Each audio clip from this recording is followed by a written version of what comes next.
Hello, everybody. Thank you very much for tuning in to the second part of episode 300 of Last Born in the Wilderness. I am your host, Patrick Farnsworth. This section of this episode is going to be dealing with the 5 interviews that I was able to conduct in Brazil in the time frame of about December 2019 to February 2020, over a 2-month period. I just wanted to do a section on these interviews because they were so significant to me, personally speaking, and significant to the work that I have been conducting over the past several years with this podcast. These interviews were done in collaboration with Mirna Wabi-Sabi, political theorist, journalist, and editor at Gods and Radicals Press. I'll just provide a little background here. This was a period of time in which I was very fortunate to be able to travel a bit. I was able to get a pretty good deal on a plane ticket, a round-trip ticket down to Brazil, and Mirna was more than willing to collaborate with me on these things. She is bilingual. She was able to provide interpretation and also able to provide the dubbing, the audio dubbing for these interviews into English. 4 out of 5 of these interviews were done in Portuguese. So she was able to set these interviews up for me. She connected me with 5 really incredible human beings in which we were able to talk about a diversity of subjects. And I'll be explaining each of those as we get to them. I just want to state that the significance of these interviews for me was, one, is that this was the second time that I was able to get outside the United States. Being in Brazil was an incredibly life-changing experience for me. It deeply informed how I look at things politically and how I think about a lot of the subjects that I discuss in great detail and depth on this podcast.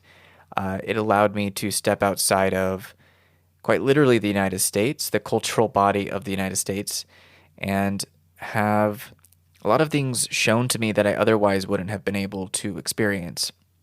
One of those things that was revealed to me is the ways in which so much of the work that I do is through a Western, and more specifically a U.S. American lens. And I don't deny that. I don't think I've ever really denied that. But there's one thing to understand that on a kind of abstract or more intellectual level. Like, yeah, of course, I was raised in the United States. I'm from the United States. I'm a white person living within the confines of this nation state. So understandably, being born wherever you're born, you're going to have certain perspectives that are just informed by that reality that you are a part of, that you are looking at the world through.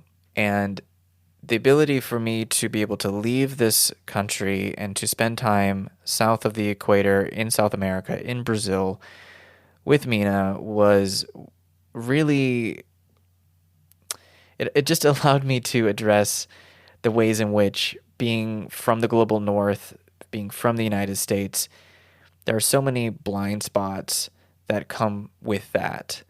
Of course, right? Like, of course you're going to have blind spots if you're not from a particular place and you experience what it's like to be there for the first time. But there's certain blind spots that come with being a person that is white from the global north. There's a certain privilege, and I don't mean that in a positive sense. I just mean that as just an obvious thing that if you're from the global north, from a country like the United States, you're just going to see things through a particular lens, and there's just going to be so many things that you're just not going to understand until you actually experience it yourself. There's a profound level of just blindness that comes with that. And so being able to go to Brazil and to see the various parts of this country that we were able to travel to was just a life-changing experience for me. And it's just so deeply affected how I look at so many different things now. And I really love Brazil. I really love being there. I would love to go back. I mean, I mentioned the time frame that I was there, and of course I mentioned I came back to the United States in early mid-February. And that was right before the COVID pandemic. Well, I should say the reaction to the COVID pandemic was really beginning. At that point, this virus was already spreading around the world. And so there's so many things about Brazil that I find so deeply fascinating and disturbing. I mean, there's disturbing things about the country just in the same way that there are fascinating and disturbing things about the United States. You know, both countries are products of settler colonialism with a legacy of slavery and genocide and so on. To be able to know that in the United States, to know these things, and then to actually go to Brazil and see and speak with people who are witnessing the ongoing genocide of indigenous people, for instance, the ways in which the legacy of slavery is still felt in Brazil up to the present day, the ways that the political system operates, the legacy of the military dictatorship in Brazil that lasted from the mid-60s to the mid-80s. All of these things, it was just it was like a crash course for me to be there and to just have this experience of speaking with these incredible people, to learn so much from Mirna as well, who was able to do so much for me while I was there, and being able to set these interviews up to, again, do the interpretation, translation, dubbing, and so on. We also filmed these interviews and released them as video interviews along with the audio. So there was a lot of work that was put into these series of interviews between the both of us. And it was just an incredible experience that I just really wanted to feature in this very long episode of 300. The first interviews that we conducted were done in Rio. They were conducted on December 20th of 2019, right before Christmas. And the event that we went to in order to record these interviews was More Love, Less Capital, or Mais Amor, Menos Capital. And this event is organized by anarchists. Two of the organizers that we interviewed, André Miguéis and Eliza Quadros, were able to explain the event and the significance of it. As the title of that event suggests, it's about moving beyond capital and the effects that capitalism, and consumerism has had on Christmas. The event is sort of to stand in the face of the ways in which capitalism has appropriated this holiday, which again is supposed to be about giving. So the event is there to provide gifts, to feed homeless people in Rio, to stand in the face of the state and capitalism. The event also is just very cultural. I remember being there and doing these interviews, but just having the experience of being in the middle of this event, all the people that were there, the music, the dancing, the vibrancy of it. Being an outsider to this, being from the United States, a lot of this was overwhelming for me, personally speaking. I think Mirna and I actually addressed that in the introduction we recorded for this episode featuring these two interviews. There was a cultural shock that I was definitely experiencing while I was there that eventually subsided. But nonetheless, being a white boy from Idaho, there was a transitionary period there that was a bit rough for me. But nonetheless, we were able to do really good work at this event to document it and to put these interviews out in this episode. My name is André Miguéis. I'm a filmmaker and member of the independent collective media. It's a collective of activist media, which is active in the streets of Rio de Janeiro, São Paulo, and parts of Brazil. How long have you been involved with this event? The event started in 2013, and it's in its 7th edition. It starts originally when there is an occupation of the municipal city hall of Rio de Janeiro. People occupied the city hall, and a relationship was formed with the homeless community of the area because they started to participate in the occupation. And from this relationship of mutual love between the members of the Occupy the City Hall and the homeless people of the area. And that's when this process started. The amount of homeless people in Brazil, with the change in government and the ascension of the right-wing government, it grew in an absurd way, in a way that the activists and people who live in better conditions have to find ways to integrate themselves and look for something to do for these people who are on the streets. Okay, could you talk about what happened in 2013 a little bit? In 2013, these people did the city hall occupation. They were profoundly persecuted by the state. They were sued, arrested, and this didn't get any better, it just got worse. And now with Bolsonaro in power, the process of persecution against activists and independent media in this country has only grown. So in 2013, you had a typically leftist president. PT Party was in power with Rousseff. It was a left-wing government that had a lot of concessions with the right. One of these concessions was the persecution against autonomous activists. This was proven to be wrong politics. Because of this, the right ended up ascending even more. The event is at Christmas because originally Christmas, Jesus effectively wasn't a religious leader. He was much more a revolutionary leader. And Christmas lost its essence. It became a party of capital. That's why it's called More Love, Less Capital. Activist media grew a lot in Brazil from 2013. However, the political persecution and the lack of support on the side of the organizations made so that this kind of activism decreased. But it's a very strong movement in Brazil, in all of Brazil and Latin America. The event happens once a year. People are here interacting, socializing, but this relationship is something that happens all year long. People are here, they're with us, and we're with them. Talk about the anti-terrorism law that came into effect in 2013 and how that affected your ability to organize, if you're still able to organize in the face of legislation. Yeah, in fact, this law, the law of international security, comes before this period, 2013. With the big events of the Olympics and the World Cup, they had to increase the power of this law. And we suffered these consequences on our skins. We were sued, there were plenty of people who were arrested. Elisa spent 6 months in hiding. And what we want is the radicalization of democracy. We want a real democracy, not a fascistic democracy as we have in Brazil. Would you say that the left has become fractured and unable to organize, considering what happened since 2013, or is it more unified since then? It's definitely fractured and it's disorganized, especially in the institutionalized left. But I believe that the true left is not the left that's inside the palaces. And yes, the people who are here on the streets making the real socialization happen.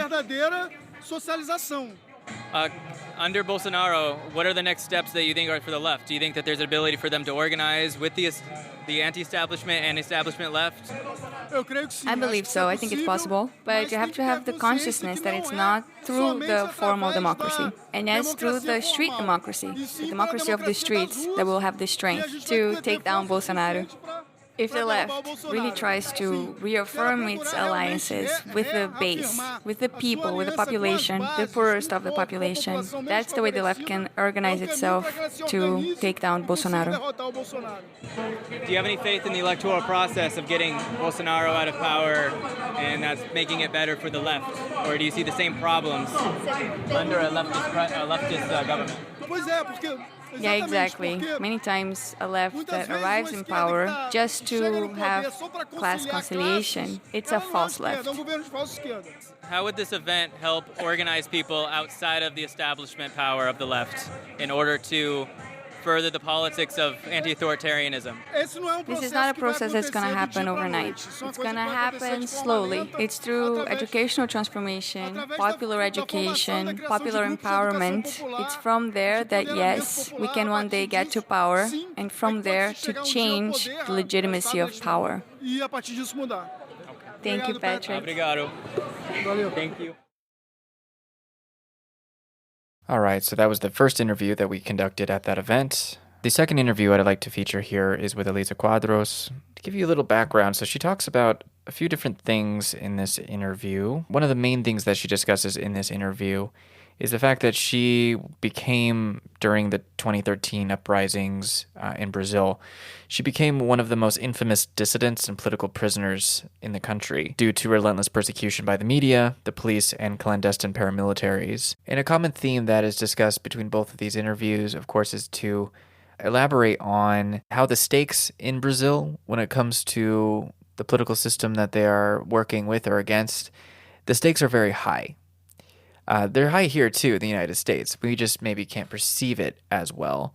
Because I think the left in the United States is definitely there, but it's, as far as having like actual political power or any currency in establishment politics, it's just very different in Brazil. There's just a different dynamic going on there.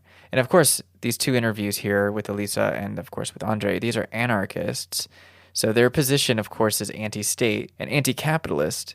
But as Elisa is going to explain here, there is a significant difference between the PT Party or the Workers' Party, which had its issues, most definitely, especially with anti-authoritarian leftists, but also the differences between that political party gaining power in the country and what Bolsonaro has done as the president.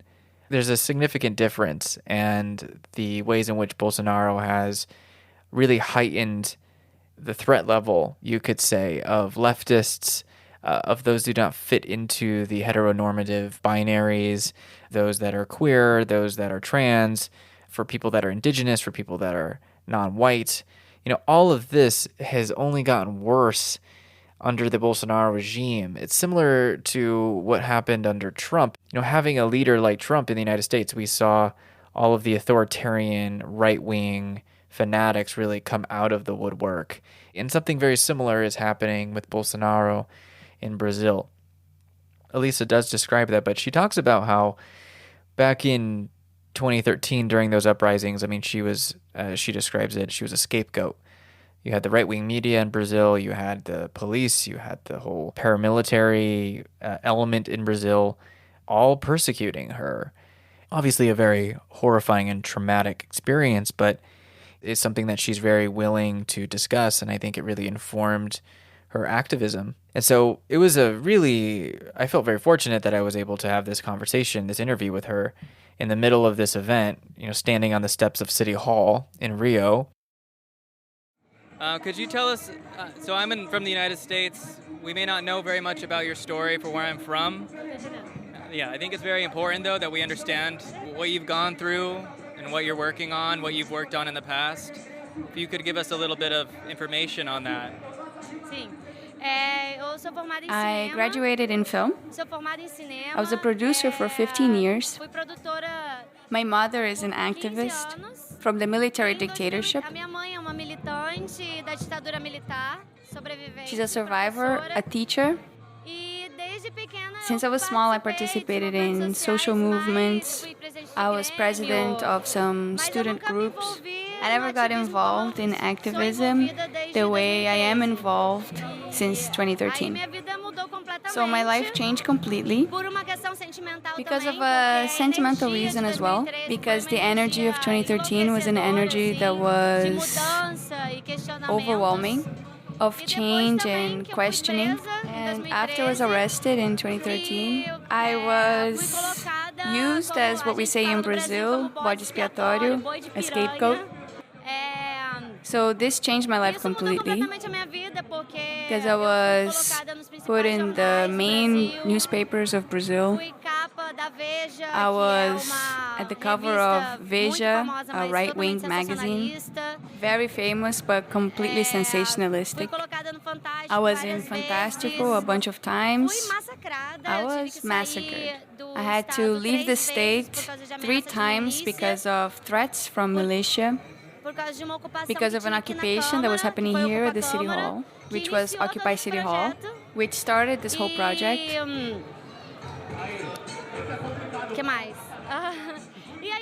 And then I never stopped. I'm involved in all types of struggles involving human rights, always with the movements of homeless people. If there's any movement happening in the favelas, I support it. I'm not from the favela, I don't live in a favela. I think it's really important to state that. I'm white, and I have my privileges. And this is also something that inside Brazilian activism, we try to deconstruct and to put that the white middle class has privileges. And we see more than half of the Brazilian population in misery and being assassinated by the police every day.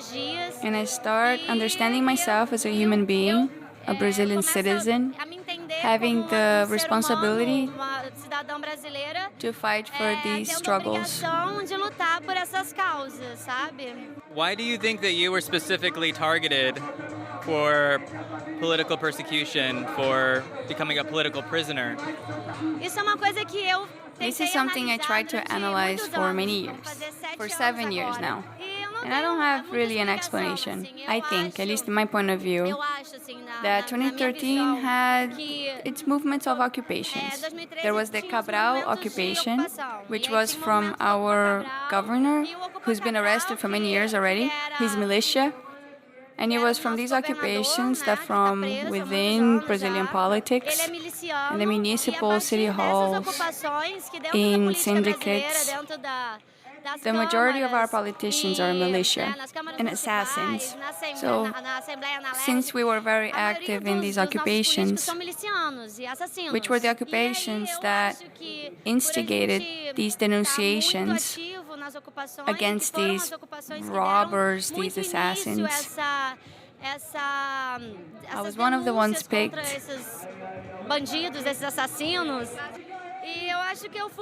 Brazil is a really conservative country, right? Sexist, homophobic, classist. So you have a white girl, middle class, and that way you can get a big chunk of activists to go against me. You can get this white girl, and then you can get the black movement to be against me. And you take a straight girl, then the LGBT movement can come against me. And I also have a temper. I am very fierce.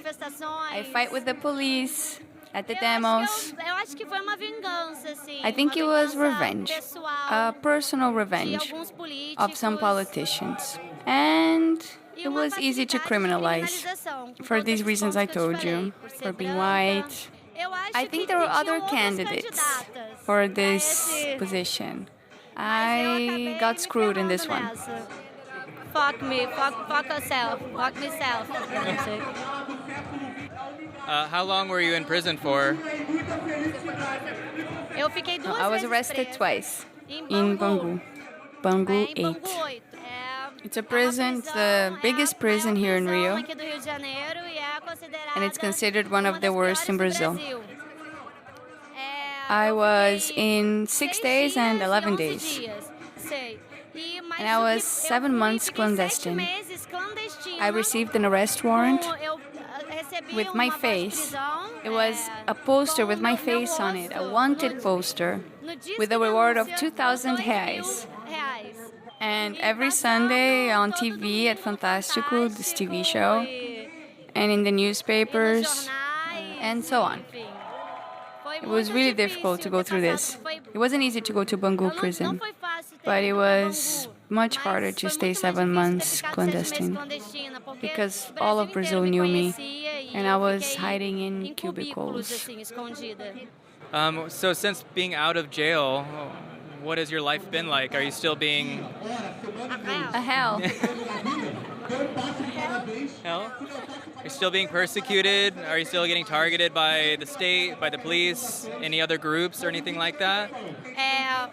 Brazil has, well, inside Brazilian system, I'm not going to say peculiar because other Latin American countries also live with this. But in Brazil we have several powers. We have the militia, the police, the militia, the media, the actual state with the judiciary. So I was persecuted from all sides. So when I was with habeas corpus, I was condemned to 7 years in prison.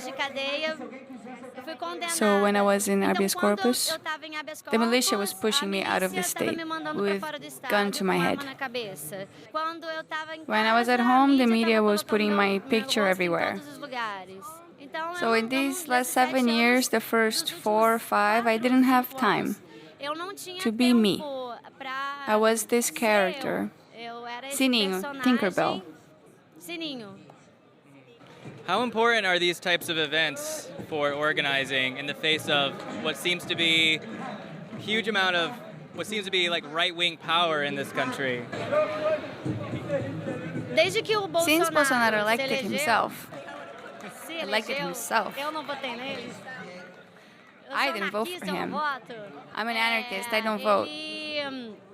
Since 2013, the activists live in a tension of getting sued and so on. But it's different when a fascist, an assumed fascist like Trump, but the difference with Trump is that at least Trump is a businessman. He thinks something.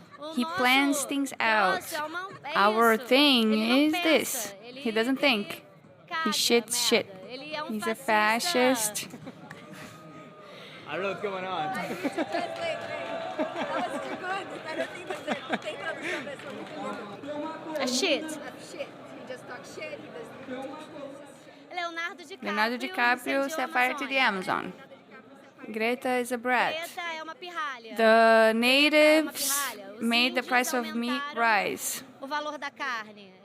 But on the other hand, aside from him being a shit, he's really powerful because he managed, through the hate speech, empower these people these fascists that were there sleeping, or were ashamed of being fascists, homophobics, and so on. And now it's totally out of control, this fascism and this hate speech. So those two interviews with Andres and Elisa, I mean, they're very important that we conducted those interviews and we produced that episode together. But I also wanted to feature a bit of the introduction that we recorded for that episode. Of course, we recorded it after the event. And there's this part of the introduction where after we talk about the event and contextualize it a bit, Mirna used it as an opportunity to point to something which I think is really important as far as what Brazil is as an idea, as a place, as a lived experience, as a cultural body. And I keep on using that word cultural body because I think that's the best way to describe what it is. You know, living in the United States, I'm a part of a culture. I'm a part of a cultural body. And I had this distinct feeling, I may have mentioned this already at some point during the recording of this episode, but the feeling of being like plucked out of the United States and then placed within Brazil for those 2 months was a very distinct feeling. It was a lot, you know, it was a lot to sort of integrate and to become present, to stay present as I was becoming overwhelmed over and over again while I was there. It took some time for me to feel like I was even able to be present, like to really just feel my body and to be in the place I was in.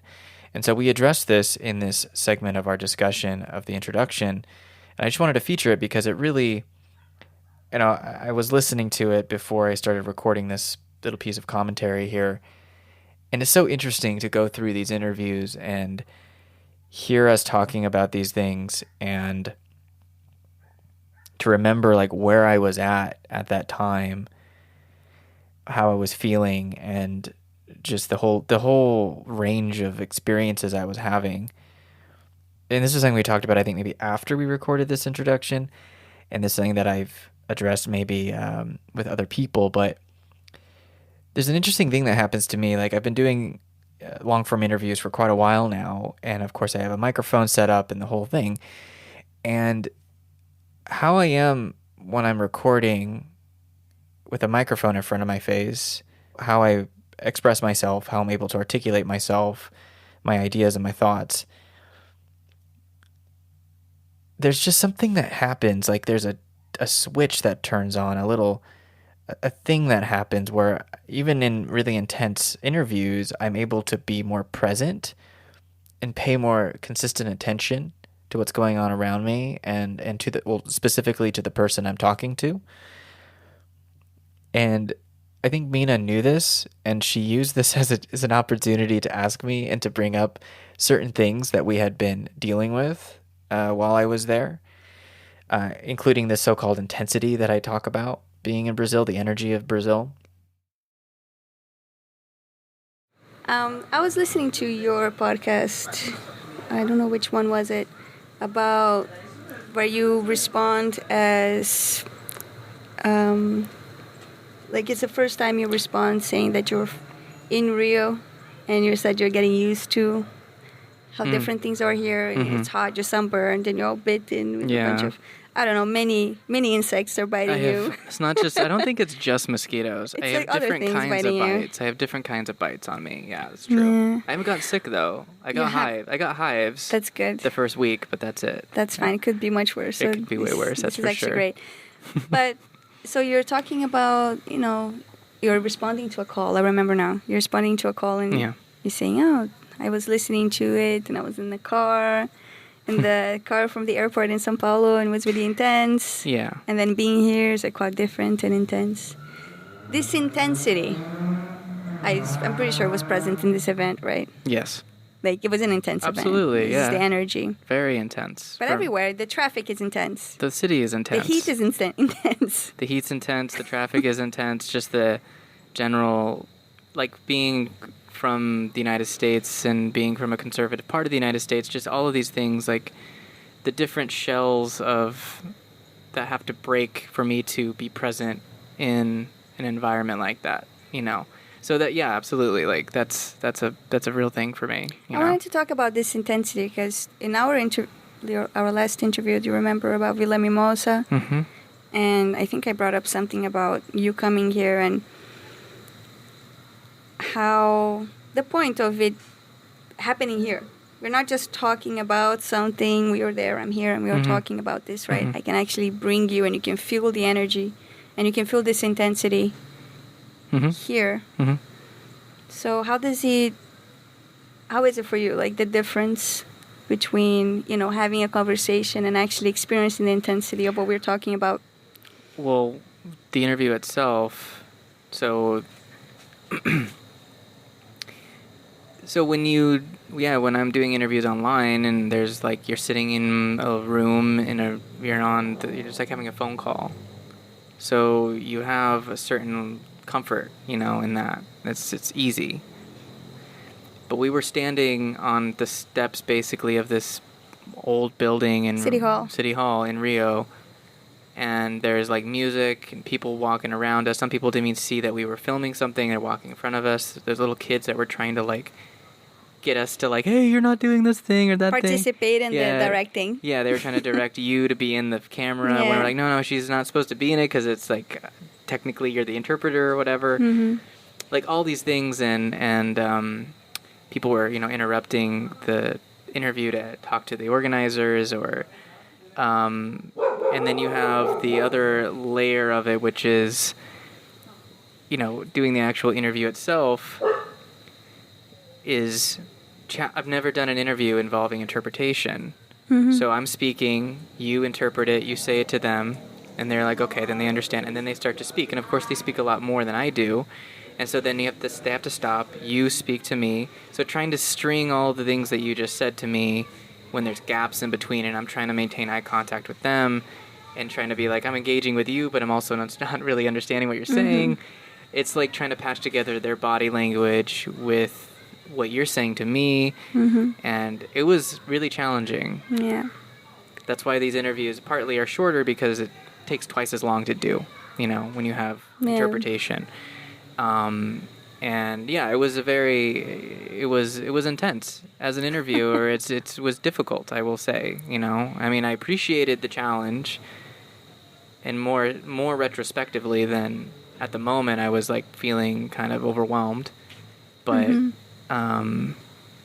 it was good.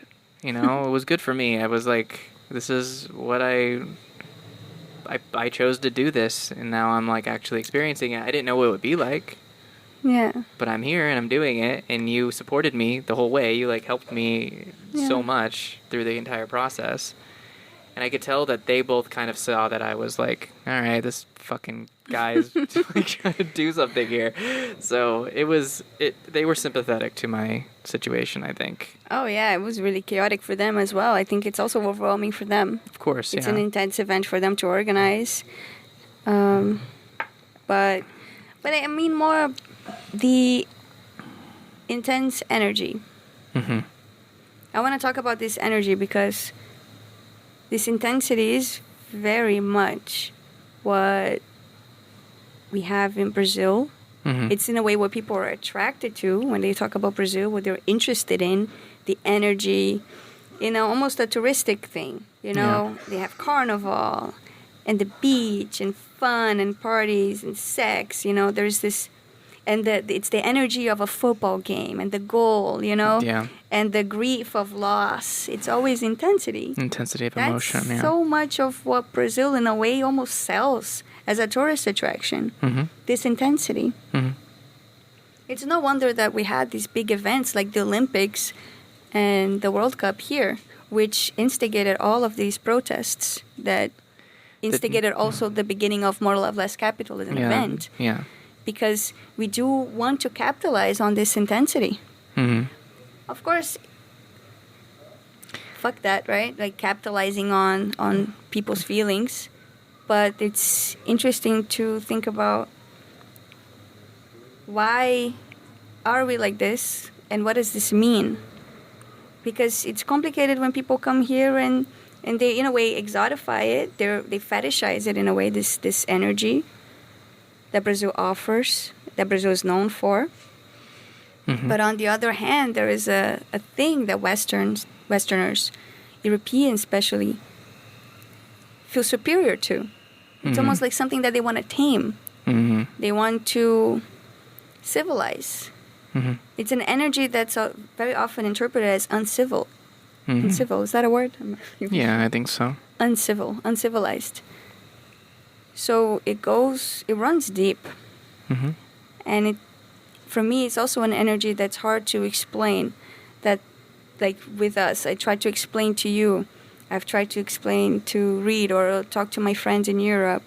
The energy, that's what it's like to be here and deal with people. For example, Eliza deals with these homeless people, hundreds of homeless people.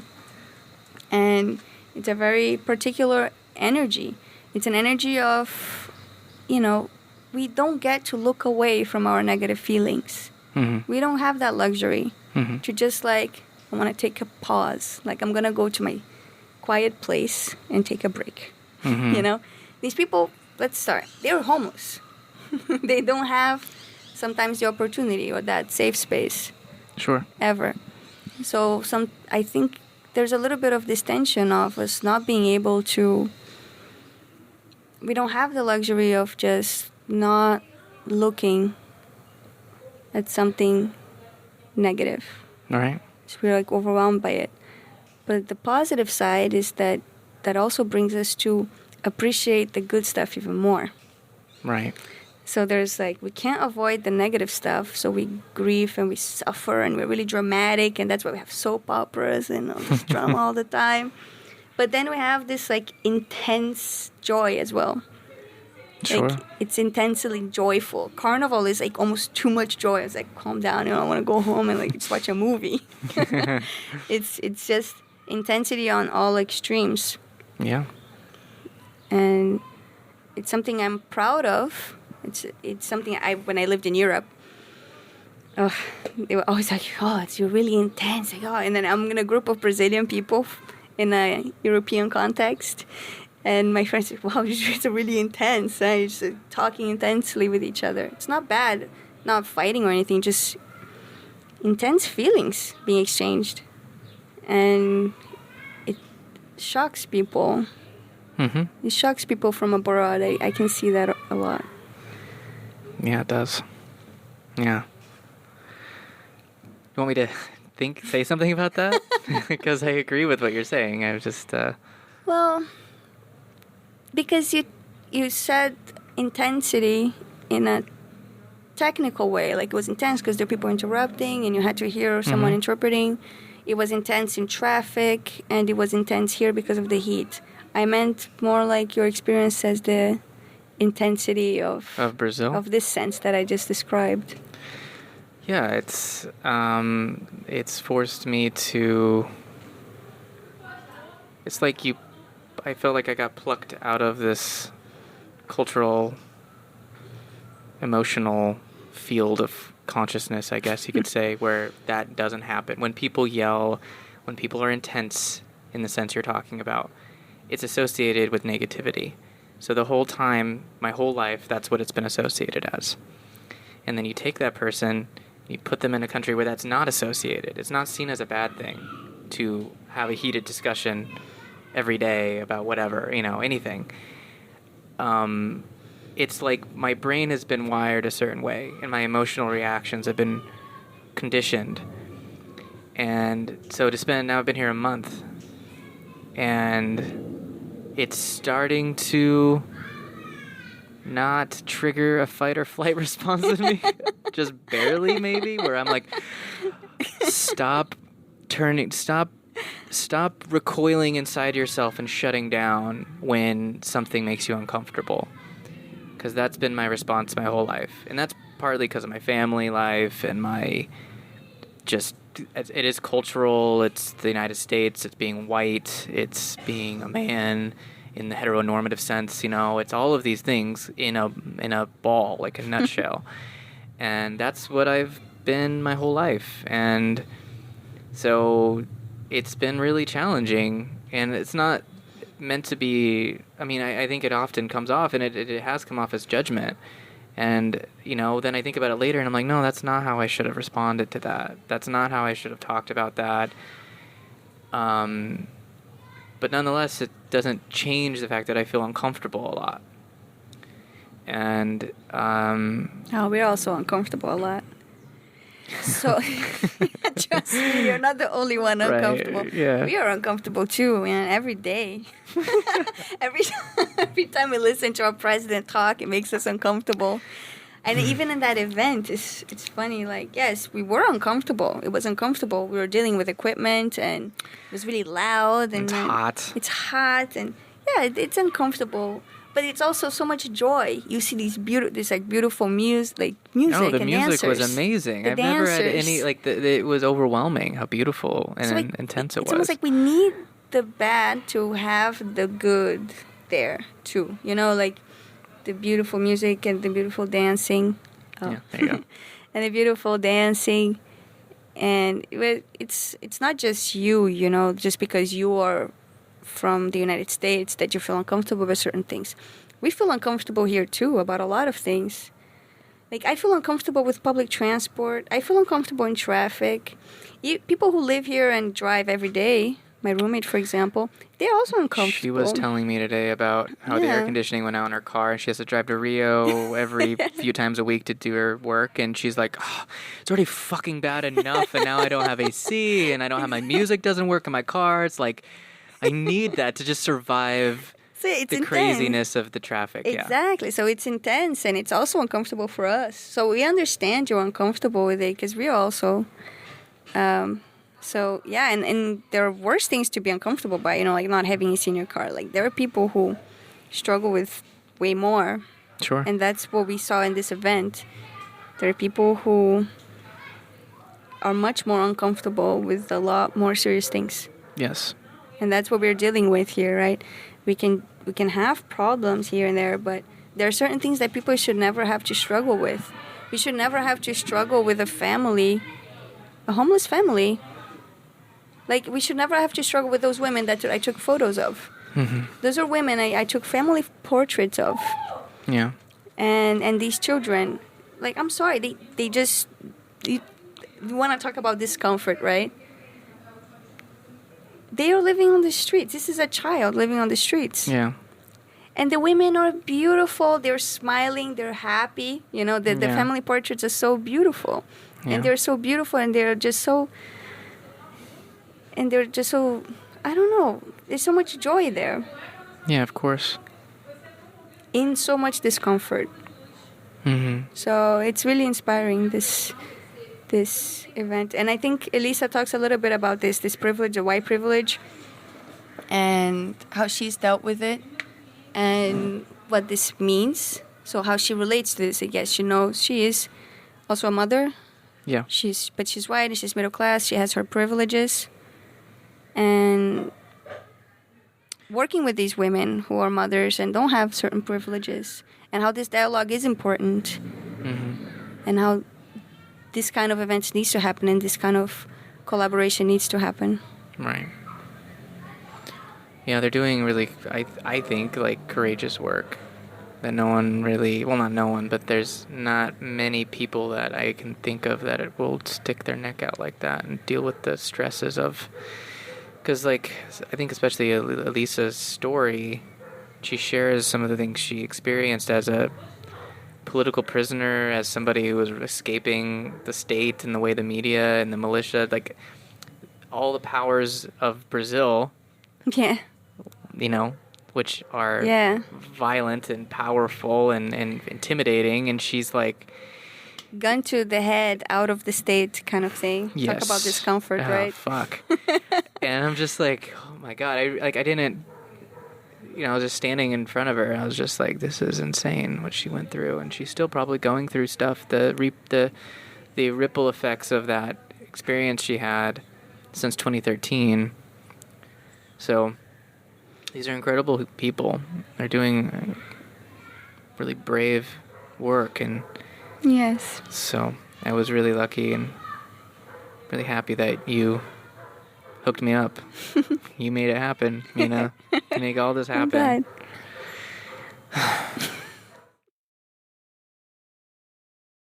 So there's an aspect of this conversation that you heard with Mirna there. Something that really came out of my time there was in interacting with Mirna and interacting with all the other people that we interacted with through this trip, was that, yeah, there's this sense of, like, they also feel uncomfortable. There's a sense of uncomfortability in the intensity of a lot of the experiences, the situations, the context in which people have to live in. But regardless of that, people have to continue to live. They have to continue to make ends meet. They have to continue to survive and to live lives filled with joy and all that entails. Something that really stood out to me being there in Brazil, it was really just acutely recognized and highlighted, is the ways in which I think it's a combination of things. One being a product of the culture of the United States, being white, being a man, all of these different things. The patterns of communication we have in the North, the way that we tend to communicate with one another, I don't think this necessarily applies to every region or to every group of people or to every family. But there's this indirectness of communication. There's being polite for the sake of being polite. There is this thing where there's like this passivity, or really it's just a form of dishonesty that we tend to cultivate in our communication with one another. Again, I don't want to overly generalize, but that's certainly something that I have been conditioned to have in my communication with people. It's come up in my relationships. It's come up in the way I just exist. And I think the way that Mirna described that there is that there isn't a lot of room there for that in Brazil. I don't feel anyway. People have to be more direct and be more explicit in what they need and what they want, because there's really no room for anything else. I could be wrong in saying that, and it may be a product of, where you fit on the socioeconomic hierarchy. That's a part of that as well. But it's just something that became very clear to me, that part of the blindness of being white or being from the global North is the ways in which we obfuscate our desire. We hide behind rhetoric or forms of communication, patterns of communication that allow us to not look at certain things because it makes us uncomfortable. And there's a certain privilege in being able to avoid things that make us uncomfortable. And that is something that I was confronted with repeatedly throughout this 2-month trip in Brazil. Privilege is one hell of a thing. It produces a certain, just a blindness in those that have it. And there's different ways in which privilege is manifest within the United States, for instance, but just on a global scale. And so, again, being able to leave the United States and be in Brazil for this amount of time really revealed certain things that I have to remind myself of repeatedly, because the lessons that I learned were so valuable and something that I really want to carry with me into so many different realms of my own life and my work. And the next interview that I would like to feature is with Karina Ramos, who is an historian and member of the Brazilian Association of African Studies, or at least she was when we recorded this interview. And in the interview, we discussed the roots of the contemporary struggles of the Afro-Brazilian religious traditions and communities in Brazil, particularly in the region of Rio, and how the contemporary form of the state and social oppression of these communities has manifested. Karina published an article through Gods and Radicals, and I'm just going to quote here what I highlighted in the description I wrote for this episode. Since the beginning of the 20th century, spaces of sociability and cultural manifestations of African matrix are attacked. Black men and women are expropriated of their rights and their most basic conditions of existence. There is not an interval of time within the line of events in the history of Rio de Janeiro where blacks and their cultural manifestations have not suffered with public power. And so that article was published in 2018, and the forms of persecution experienced by spiritual communities of the African diaspora in Brazil have increased with the election of far-right President Jair Bolsonaro. But as she points out in the interview, systemic oppression against these communities has existed in Brazil since its founding as a slave colony over 500 years ago. And that's something you're going to hear in this interview that I'm going to play for you with Karina is, I just acknowledge in the interview that I'm from the U.S., and often being from the U.S., we tend to project a lot of our ideas of racial hierarchies, white supremacy, etc., and how that's manifested in the U.S., we project that onto other countries like Brazil, which has its own legacy of settler colonialism and slavery. Although the enslavement of African peoples and the institution of slavery in Brazil was far larger than the United States. And the way that the so-called liberal democracy of Brazil emerged out of that is different from the United States. And the way that race is discussed and understood in Brazil is very different too. So blackness, whiteness, and so on have a different cultural context there. Karina does a good job of explaining some of that in the interview and talking about the spiritual traditions, and they are animist traditions in Brazil, how the African diaspora, the way that they have resisted over the centuries is to preserve these spiritual and religious traditions that come from West Africa, but have been formulated and have evolved into something wholly unique.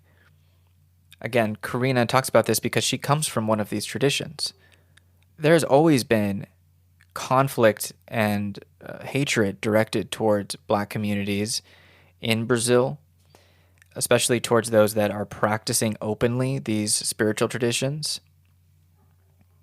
And because of the antagonisms that have been highlighted through the election of Bolsonaro, who comes from an evangelical Christian background. So there is at least a parallel in the sense of the United States, where we have a very strong political bloc of far-right Christian people that have a strong influence on U.S. politics.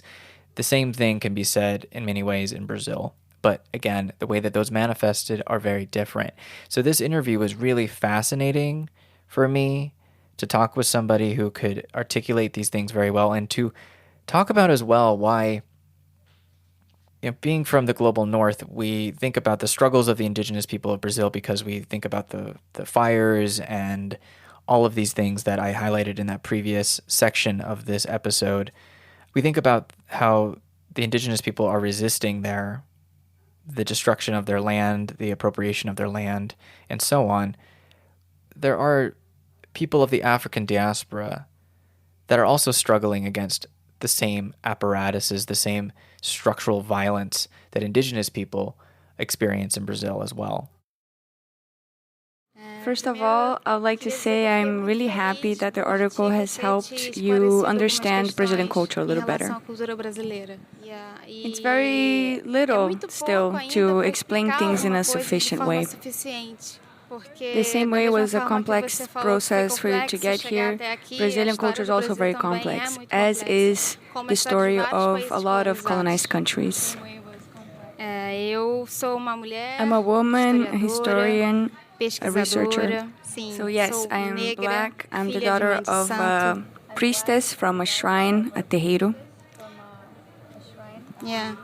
It's a condition that's very important for my academic life as well. Because I was able to unite ends that are supposedly very different. My house works as a vessel for many different people with many different stories, with desires and wants very different from each other, but all from the same society.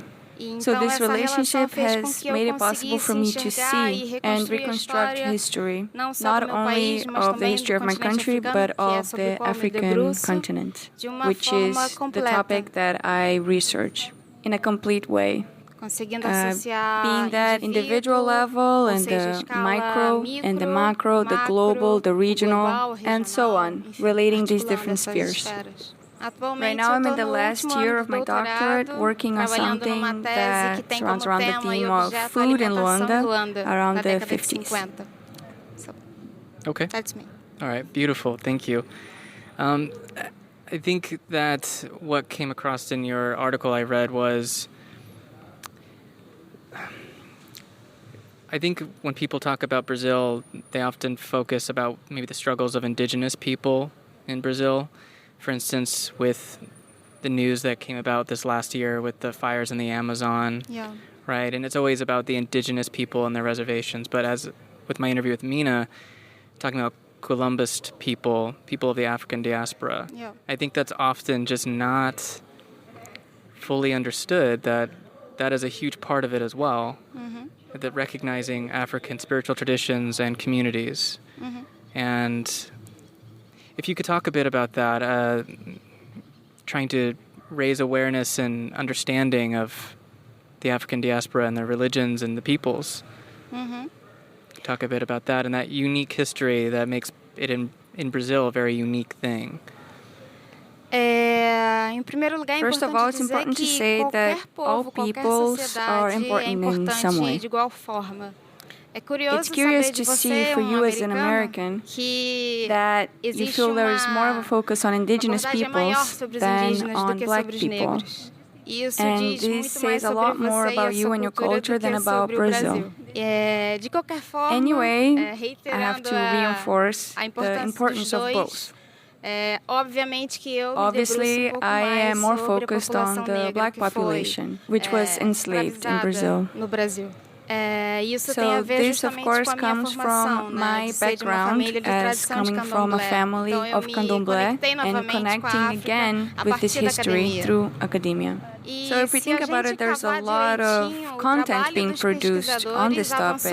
If we dig, you'll see that the work of the researchers has expanded a lot in the last few decades. So there's a lot of content about this topic in Brazil. The question for me seems to be how to get this information, this content, to reach the population in general. It's a question inevitably related to racism, structural racism, to me. And not just for me. If, in fact, content is being produced and it doesn't reach, why isn't it reaching? So that's it. Yeah, that's really good. That's a really good question to ask. So I think, though, I use the word cosmology. Yeah.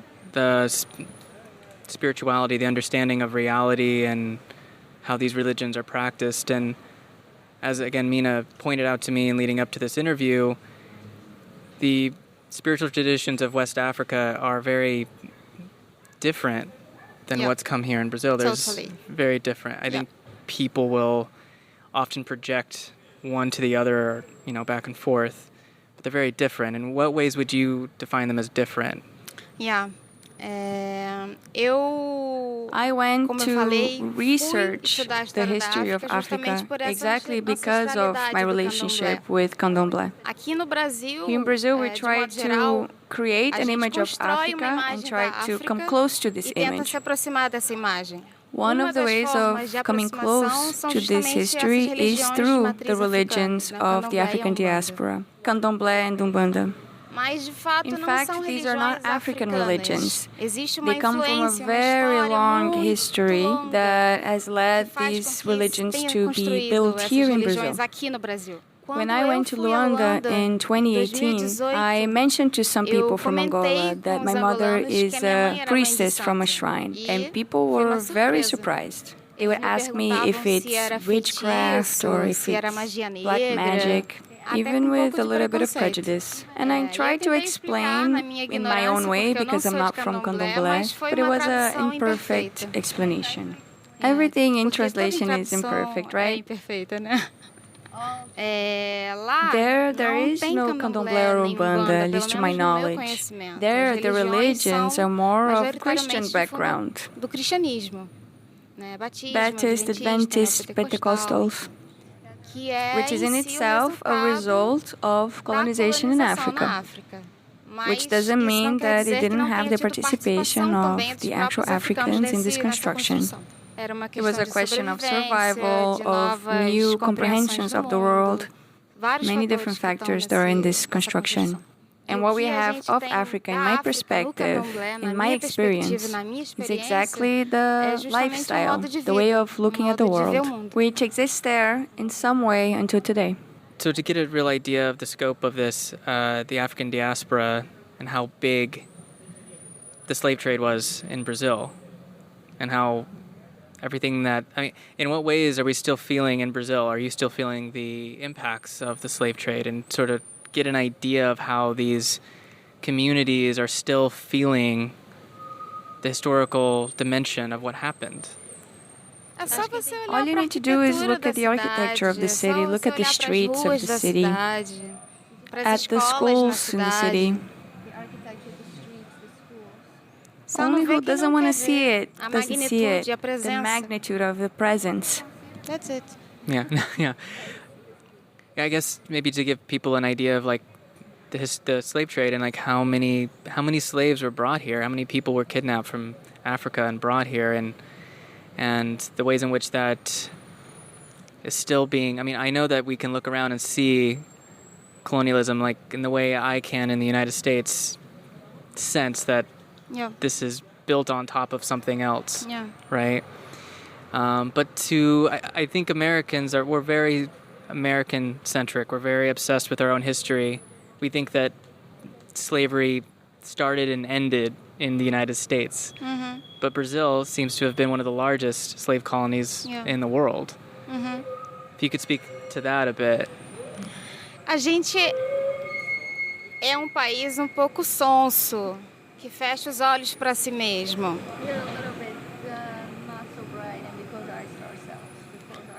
We are a country that's a little bit sleepy. We close our eyes to ourselves. For a very long time, we had this myth of the racial democracy, and that the Brazilian was cordial, that the slave owners and the enslaved peoples, in a way, dialogued in a peaceful way. And this, I don't know how to explain, but it was absorbed by a portion of the population. I believe that we're a little bit, maybe, too tolerant. There is struggle, there was struggle, and there will always be. And I believe it has a lot to do with this construction of ourselves. There is this benevolence and the amicability of relationships. The history of Brazil and the United States in terms of race, it's completely different. We weren't able to face it the same way, to deal with it the same way. That's it. Okay. If you could talk about the tension. So what I see is that these spiritual practices that you come from and that you've studied, there seems to be a synthesis emerging between Christianity or Catholicism and these West African spiritual traditions. Mm-hmm. How much of that was that completely based on force, as in a way to continue to practice their spiritual traditions, but masking it as Christianity? Or how much of that was a choice, like something that happened naturally, if you could say that? Is there a way to even understand that? Eu acho que eu entendi. Ou escolha. Olha, é tema complicado. Well, it's a complicated subject, also because I don't work specifically with religion. But I can tell you about other cultural aspects, about how they have developed. I'm going to make a parallel in this sense. So I'm going to say that in the beginning, I do believe it was about survival. So you could handle the hardship of that life after the trafficking, still believing and thinking about your land. But I also believe that there were people, individuals, that were exposed to new beliefs, new ways of life, and believed. And they saw a meaning in that and transformed it and appropriated it. Candomblé and Umbanda aren't a representation. It's a construction. Yeah. Okay. And something that you bring up in that article again is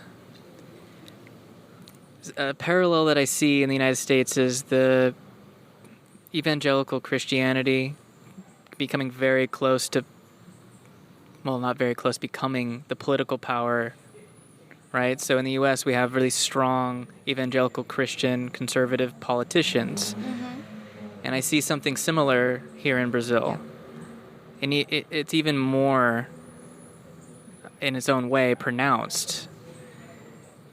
And you talk also about, essentially hate crimes against people that are practicing these spiritual practices. Yeah. What do those crimes look like? How frequent are they? Have they gone up since that peace? I know we have, in Brazil you have now a far-right president. So I guess to just give us an understanding of what's happening with these evangelical political groups and people and these spiritual practices. You talked about a similarity, but they're very different stories. We talk a little bit about the present time. There's an intersection between politics, what's marginalized in society, parallel crimes. So religion started intersecting with many other dimensions of power.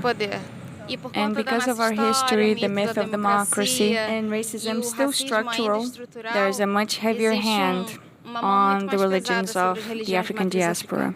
The attacks have been happening the same way they have always happened. It's the media that makes this filter of what comes out and what doesn't. But not only the media, right? Also the policies, the laws, the microspheres of power. In what ways are maybe these religious practices, these spiritual practices being... something you say in your article is a way in which we can acknowledge everybody's cultural, spiritual differences and just be okay with that, respect each other. That's definitely not the case. Definitely. And that's never been that way. Yeah. Do you feel like there was a time where it was starting to get better, and then because of what's happening now with Bolsonaro, that it's gotten worse? Has there been a spike in hatred towards the African diaspora religions and spiritual practices? Definitely everything is worse now. Because now all of this authoritarian branch that has always existed in the history of Brazil, it's very blatant, it's jumping out. And inevitably all of the dimensions of this authoritarianism, of these hierarchy forms, they are clearer. I don't know, I can't tell you if there was ever a moment of relative peace. There are moments, like the waves of the ocean. Now it's definitely worse, but yeah, I'm not gonna sit here. I'm gonna start breaking the microphone if I start saying what I want to say. You don't want to talk about that? Estamos falando We are sobre. talking about it. Okay. Yeah. Well, I don't want you to break my microphone, but if Yeah, you want me to, too. I want you to talk about whatever you feel, Sim. whatever you want to talk about. Olha, Look, tem se falado people have been muito talking a lot sobre about dois two big grandes concepts, conceitos, que é which nazismo e is fascismo no Nazism cenário and brasileiro fascism atual. in the Brazilian scenario right now. Eu acredito I que eu don't não think I preciso have to explicar explain o que what's seja Nazism or nazismo nem fascism, fascismo, mas but it foi was uma a experiência historical histórica de experience from the 1920 a 1920s to about the 1940. 40s. Today, when we Atualmente, quando a look gente at today's olha para o government, governo atual, the o first primeiro impacto instinct é is to make this fazer connection essa between ligação com Nazism and fascism, fascismo. because Porque Nazism and fascism nazismo e fascismo has tem in its core no very seu much cerne justamente uma questão muito authoritarianism. forte do autoritarismo. A That ideia idea da of aniquilação do annihilating the outro other que é that's different diferente de from mim. me. E se você And if you soma add essa these subjectivities subjetivação com with political estruturas structures políticas and e political poder power, político, você não vai you're ter not nada going de to get bom. anything good out of it, Muito even embora não though seja it's fascismo not e Nazism nazismo. or fascism.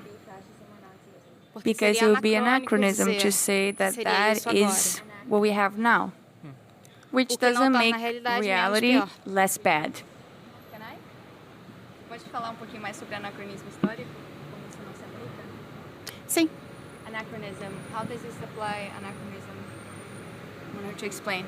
Since you're a historian, É. you're the best person to talk about anachronism. Anacronismo histórico Historical anachronism, grosso modo, basically, é it's você to pegar take um fact, fato, um a happening acontecimento of the past, passado e and transportá-lo para o transport it presente. to the present. Porque a história Because history ela, is a ela process. É um processo. Existem There are a lot of muitos happenings, acontecimentos, a lot of muitas lives, vidas, a lot of muitos, continuities muitas and discontinuities descontinuidades in this nesse process. processo. Então, So por mais even que if alguma something coisa comes back, volte, it ela não doesn't come volta back inteira. complete. It's É a um little pouco bit a the ideia idea da of the máquina time do machine. tempo. Parece que alguma Seems that coisa vai ser something's gonna perdida get lost nessa in this trip. viagem. I'm going to find a way to. So, aside from, I know that there's absolutely systemic racism, and I don't want to throw that out at all, but I think that there's something about the ways in which these spiritual practices that you are discussing stand in the face of the way that fascism or authoritarianism wants people to view reality and spirituality. Yeah. There's something about it that is repulsive to them that they want to get rid of. What is it about, I'm not throwing out systemic racism, and that's huge, but what do you think is repulsive to an evangelical Christian or to a fascist when it comes to the spiritual practices of the African diaspora? Olha, eu Look, acredito I que believe não that tem it doesn't a have ver only to do with the apenas com a origin origem e and apenas only com a with raça, race, which is que é a uma ideia constructed idea pra to create hierarchies hierarquizar and to e exploit explorar the o other. Mas From my a own partir da personal minha experiência experience, pessoal, and I e don't eu want não to quero passar por cima run de over nenhuma outra anyone else's opinion, porque because se trata we de are uma talking about an opinião. opinion. I haven't Não fiz done a nenhuma thesis tese about sobre what o I'm que eu going to vou say. falar. That's okay. That's Eu I okay. believe acredito that que the a repulsa repulsion tem a has ver something com to o do with the fato fact de that muitas many of the casas de santos terreiros, serem these espaços shrines, de being a space of conforto comfort, social. social comfort. Yeah. Conforto social, Social que eu comfort, digo, I é mean você to open the abrir a doors porta e and abraçar hug o the other. outro. Você You make fazer the o other outro believe acreditar in em si themselves. próprio. Alimentar To feed com with food. comida. To feed Alimentar with com amor. love, Fazer to a make pessoa people ter have the força de strength of resistência. resistance. So these Acreditar people can, in their nisso daily e, na lives, sua vida cotidiana, fight conseguir and destroy minar essa this estrutura racist racista structure. toda. E não Not só only essa this estrutura racist structure, racista, but also mas também sexist, machista and all e these todos os ists, the istas, capitalist, capitalista, enfim. the repulsion repulsa comes tá from nisso. that. So it stands, to me, it seems like it stands in the way of this project to make Brazil a sort of to really further this sort of white supremacist, capitalist end, this game, this idea that we have to get to this point where all of these things that don't fit into that paradigm is pushed out, is destroyed, right? You say that and this has been going on for hundreds of years. So I guess to ask, like, what does resistance look like to you in this context? I mean, how are people that are doing these spiritual practices, these religious practices, how have they traditionally or in right now resisting this project to destroy them? It's a very old project. So the strategies are diverse. The quilombo, which is a structure from another time, it was a way of continuing existing, of surviving. And I believe that the terreiros, these shrines, are similar structures to these quilombos. My mother's shrine, for example, many years ago we removed from the front entrance any sort of sign or artifice that might give away that was a shrine. My mother advises, because forbidding she doesn't do, to not go out with necklaces and clothes that give away your religion. Not only for worry about some attack, but because the faith and the belief aren't in these things. They're inside each one. So I am not going to take this risk if my faith is unshakable. I believe that since the aggression, the authoritarianism has been very strong, inside your own home you want peace. So we speak low, we make few movements, so much to calm ourselves, but also to not call attention of the other. This in the everyday sphere. So on the outside there are social movements and struggles, and that's the moment of the struggle and the fight. So we balance and intersect these dualities of the aggression and the peaceful. At least in my house it's been this way. So it seems like there's an understanding when there's certain times to do certain things. It's about survival as well as finding peace and knowing when to do things at certain times, right? We're animals, no? We have a very strong survival instinct. And we know the time to hide behind the bush and the time to attack. I just want to ask what you're doing, what you're working on next. Like, what is your path right now with this work? My resistance project is to take care of myself. I continue believing in education as the most important thing to live, to exist. And that's what I've been building. Okay. Well, I don't have any more questions. Is there anything else you want to say? No, that's okay. Do you feel like... I'd like to thank you. Yeah, no, thank you. So I mean, I know it's... For me, I'm coming from the outside, and I'm just here to try to do my part in it. And, I mean, I know so little, so I just want to thank you for sharing as much as you have and meeting us here. You are a good person, believe me. You have a good energy. So you can kind of get a glimpse there of the complexity of race within the Brazilian context. And I think there was something there at the beginning, and I may have said this already, but I'll just repeat it because it's worth saying. Why is it that people from the United States, and I'm speaking again because I'm from here, so I can speak for this, but I imagine this is true in many white countries, predominantly white countries, European countries, and so on. When we think of places like Brazil, why is it that everything is reduced so much? So when you think about Brazil, you think of some of these tourist destinations, of course, like Rio. There's an exotification of Brazilian women, a fetishization, objectification of Brazilian women in particular. There is Of course, when we talk about the environment, we think about the rainforests of the Amazon, which is not the only rainforest or the only biodiverse regions in Brazil. I must state that.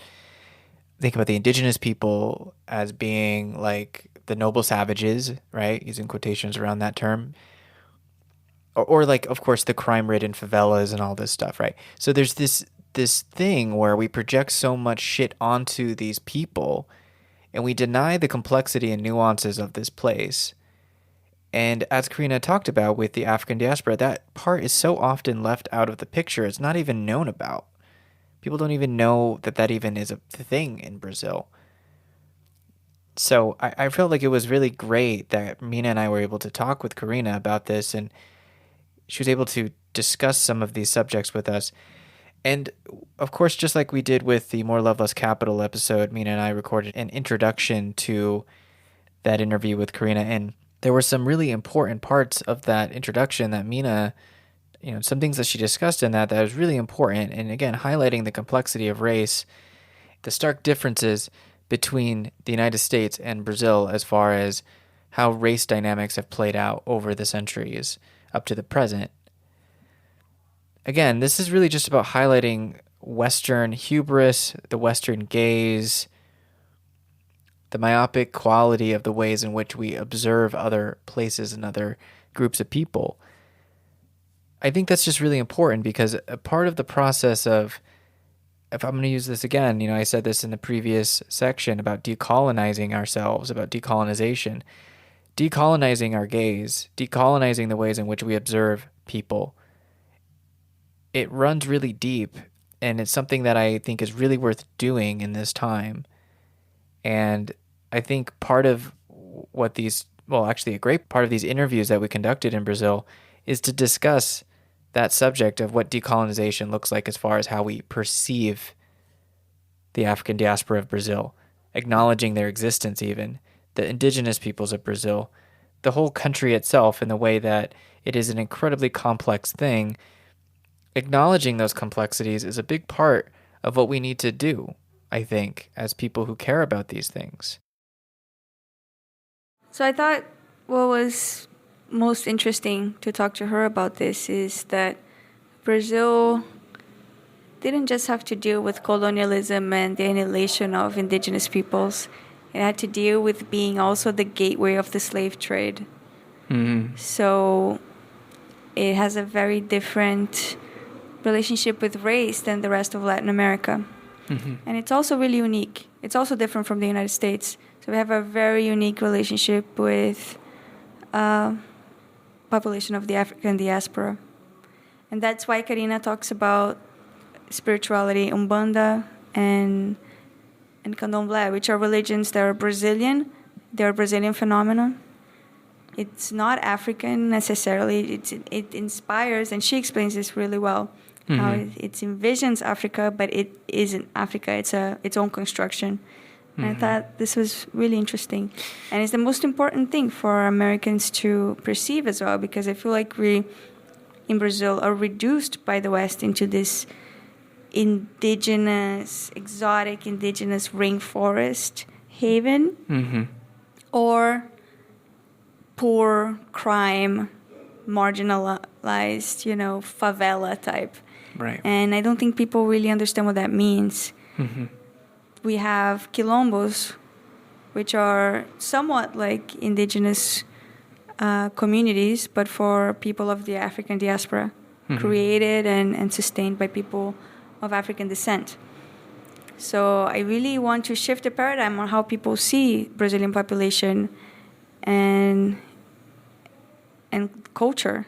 And I love how Karina taps into why is it that people in the West don't pay attention to this aspect of Brazilian culture. Mm-hmm.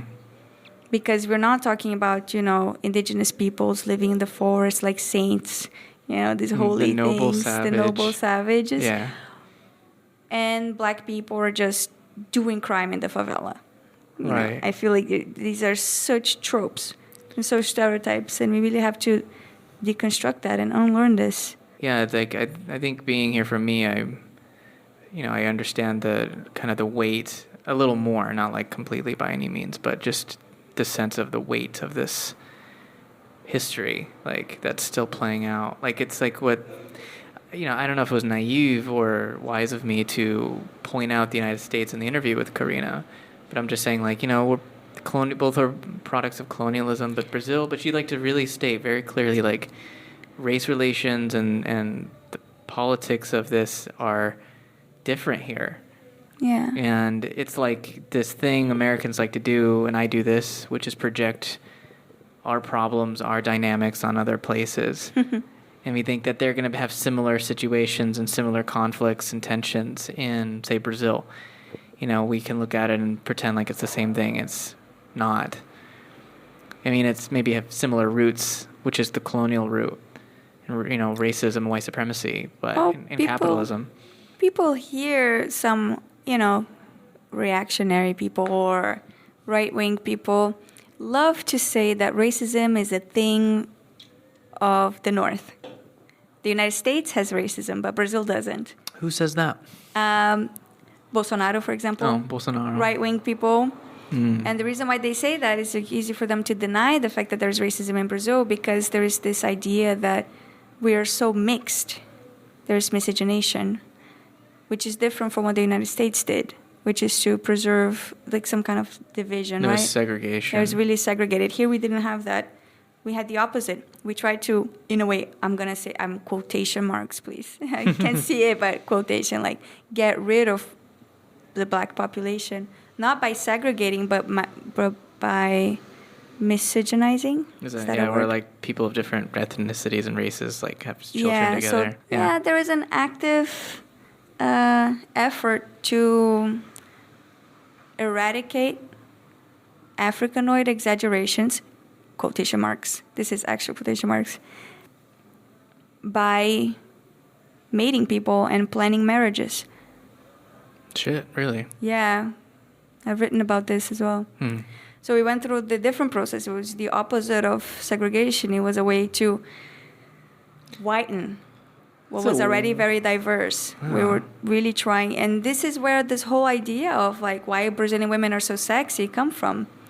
The Brazilian women were in a way manufactured to be this mixture of this sexualized savage but tamed into whiteness.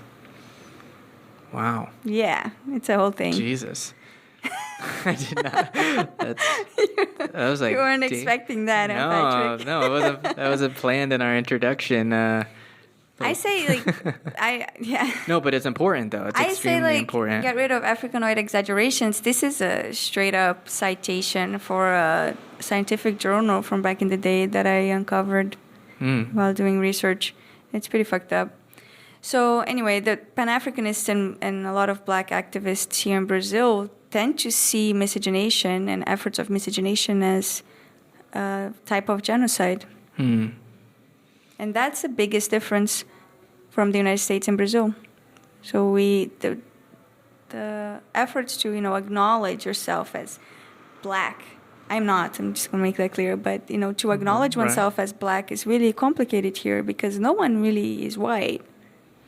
And we're really mixed. Sometimes it's hard. You meet black people who go through a really long process of acknowledging that they're black or knowing what that means. You spoke about a woman that she is absolutely... Akotireni.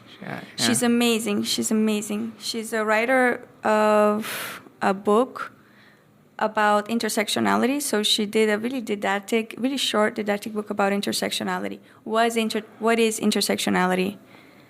And she did it in Portuguese, so it's really for a Brazilian audience that isn't exactly, exposed to black feminists from the United States. Chikoreni. And we should put a link to her work. It's really great. And she is really a black woman. She's very black. And I've seen her speak in a conference about how she used to perceive herself as, like a dark-skinned brunette. And how she went through a whole process of acknowledging herself as black. And anyway, I'm not black. So I feel like this interview is really good because I think people can speak for themselves, right? the ways in which the United States dealt with race, if we call it dealing with race, but the way that it has evolved or developed over the decades, over the centuries, is very different than what happened in Brazil. And again, Brazil being, as Mirna says, the gate of the African slave trade.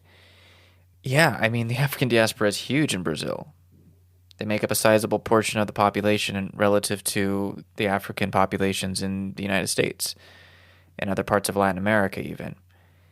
And so she mentioned miscegenation. She mentioned this whole process of, quote, de-emphasizing Africanoid features in people.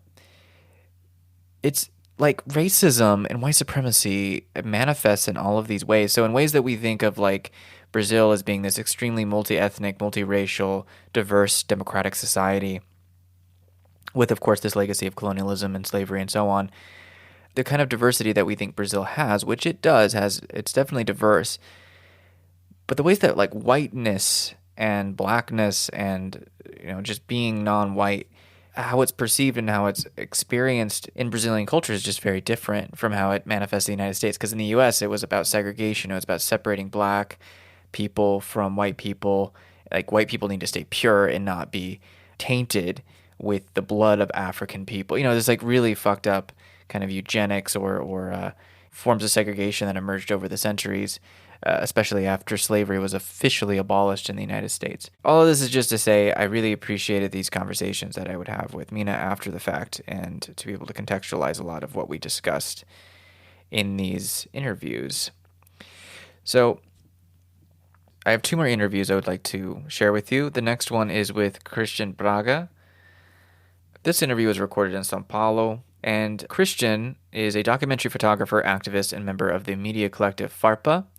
The motto, or the tagline for FARPA is, "It is therefore a product of the restlessness that moves us, that spurs us every day in search of images that matter." I would just first say, like, Christian Braga's work it's very good. Like, I would recommend checking him out on Instagram, following him there.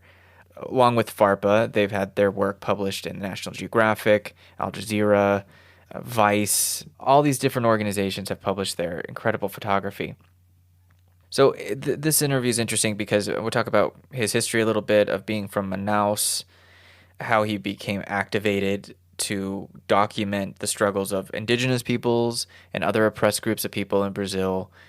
Also, the nature of photography just as a medium, how it is an artistic medium, but it is also a form of journalism, obviously. He is a photojournalist, and he's documenting current events, the struggles of people as it is happening.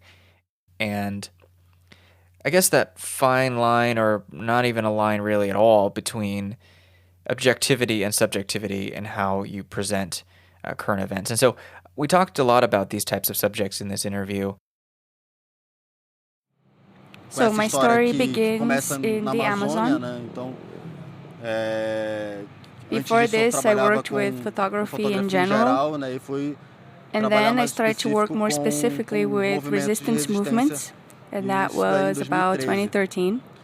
And that's when I went for the first time. It was a manifestation, a protest about Belo Monte, which here in Brazil is a very controversial issue. We've been discussing this. It's been discussed very much. And somehow I got involved, and this was the trigger for me to get involved in this resistance movement. So it was from this discomfort. I went there and I saw these 10 people fighting in struggle, fighting for something that apparently they wouldn't have enough strength for. But that in a way really inspired me to see how human beings can resist, that in many ways we don't even have the strength to win or combat, but we still have enough strength to say no. That was just the climax, the moment when I started to get involved in other movements as well. The Indigenous Movement, which is in what I work for the last 6 years, in the Amazon region and in other regions of the country. Belo Monte is very well known because of this struggle that has been dealt with for a few years. It was very controversial and was a struggle relating to a very large construction, a hydroelectric dam inside the Tapajós River. which affected very much the communities that were around the area. One of them is the Unduruku peoples. It's people that have lived there for decades and centuries. And it affected all of these people in this area. There was a huge flooding. It affected many communities. A lot of people suffered because of Belo Monte's situation. People that didn't really have an economic return or any type of security. In Belo Monte, 40,000 people arrived. They arrived to work in Belo Monte, and the city didn't really provide much good conditions for these people to live comfortably. And this resulted in a big uprising of these people against this dam. And this return is, like I said, a financial return and infrastructure. We have a town in the area called Altamira, which receives 40,000 workers from a large infrastructure project, a national infrastructure project, and you don't give the proper conditions for this city. So in that city, started to have higher levels of crime, violence, and prostitution, drug trafficking. And many people there were uncomfortable enough to the point of meeting and creating a movement, going to the entrance of the headquarters of the Belo Monte, of a large national construction. That was the first one that I saw and participated in. And in a way, I was really inspired by that struggle. And it kick-started my trajectory. I guess I would ask, like, the ways in which people... Because I've seen this happen in other countries where they have these big projects to build dams, and they say it's going to help the communities. But what happens is that they just completely dismiss the concerns of the people that they're supposedly supposed to be helping, right? It ends up going and being diverted to wealthier communities typically. I know this happens in India often. So, like, what are some of the promises that the government makes to these communities? In what ways do indigenous people or people in those communities react and resist these projects?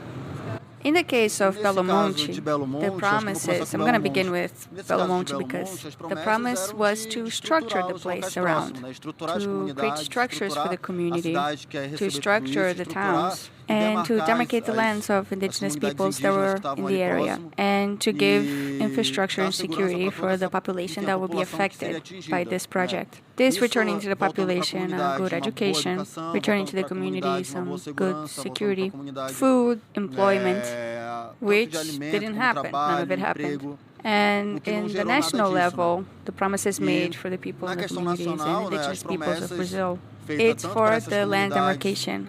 I think the main demand, which is being brought forward by the national movement in Brazil, is the question of land demarcation, the struggle for the territory.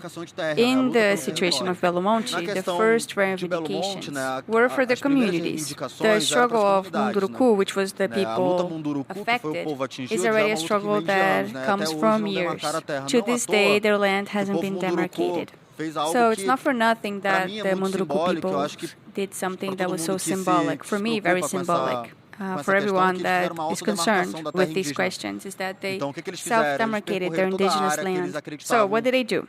They circled around all of the area that they believed that historically, anthropologically, or of ancestral knowledge of the people and the elders, they made their self-demarcation for themselves, since the government wouldn't do it. And they took that area as theirs. But legally, the land wasn't demarcated. Under this kind of new presidency, has there been kind of an increase? Have you witnessed an increase of violence against indigenous communities and their ability to claim territory as their own and protect themselves against government intrusions in these projects that you're talking about? Like, I guess my question is, what is the relationship currently with the Brazilian government under Bolsonaro? I see it as indigenous resistance is a type of resistance that comes from a really long time ago, centuries. And when we say centuries, we mean since colonization. And independently of the political party and who was in power, in office, who was administrating this Brazilian government. It was never easy for indigenous struggle. It was never something chill. There might have been more effective policies in other governments. Each government dealt with it in a slightly different way, but none of them were completely beneficial for the indigenous population of Brazil. And now with Bolsonaro, for sure, it got much worse. Much worse in the sense of the rhetoric he's been building during his electoral process, during his campaign, and his own election and the people that voted for him. And it was a rhetoric completely anti-indigenous rhetoric. And in this government, I mean, this is my perspective as a photographer, as someone who's in some way contributing to this struggle. This rhetoric created something that for some time I hadn't seen for a while. I didn't think it existed anymore for at least a few years, which is of a type of violence supported by the government. A type of violence, how can I say it? Yeah, like a legitimized violence. And this legitimized violence leads to, for example, last year, there were assassinations of some peoples and leaderships, which were symbolic during the first year of his administration. And in the Amazon, primarily, there were leaderships such as Guajajara that were assassinated. There was leadership from Guayapi in the north of the country as well. His death was also completely symbolic, representative, in face of a struggle that was so strong. He was so strong there. We're not able to have a very good reading in numbers, if it's better or worse. But in my view, first of all, no land was demarcated, no indigenous land was demarcated. There was this process of demarcation, which is something that every year was increasing. And two, there was an increase in violence. Nowadays, Brazil is the country that kills the most environmental leaderships, indigenous leadership in the world. This is a symbolic data, this moment we're living right now. And this is a view, I mean, I'm not a big researcher in this particular topic, but it's what I follow, it's what I live, it's what I work with nowadays.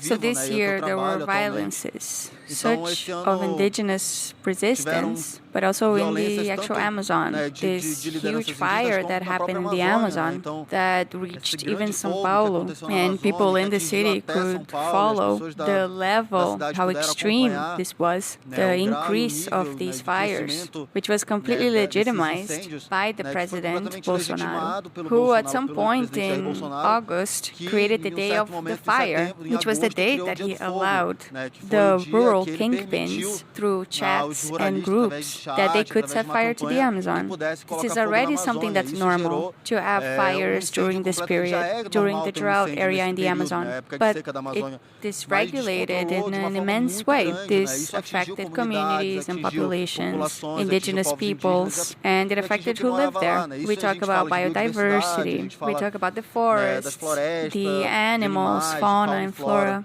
which were affected because of the legitimation by this government.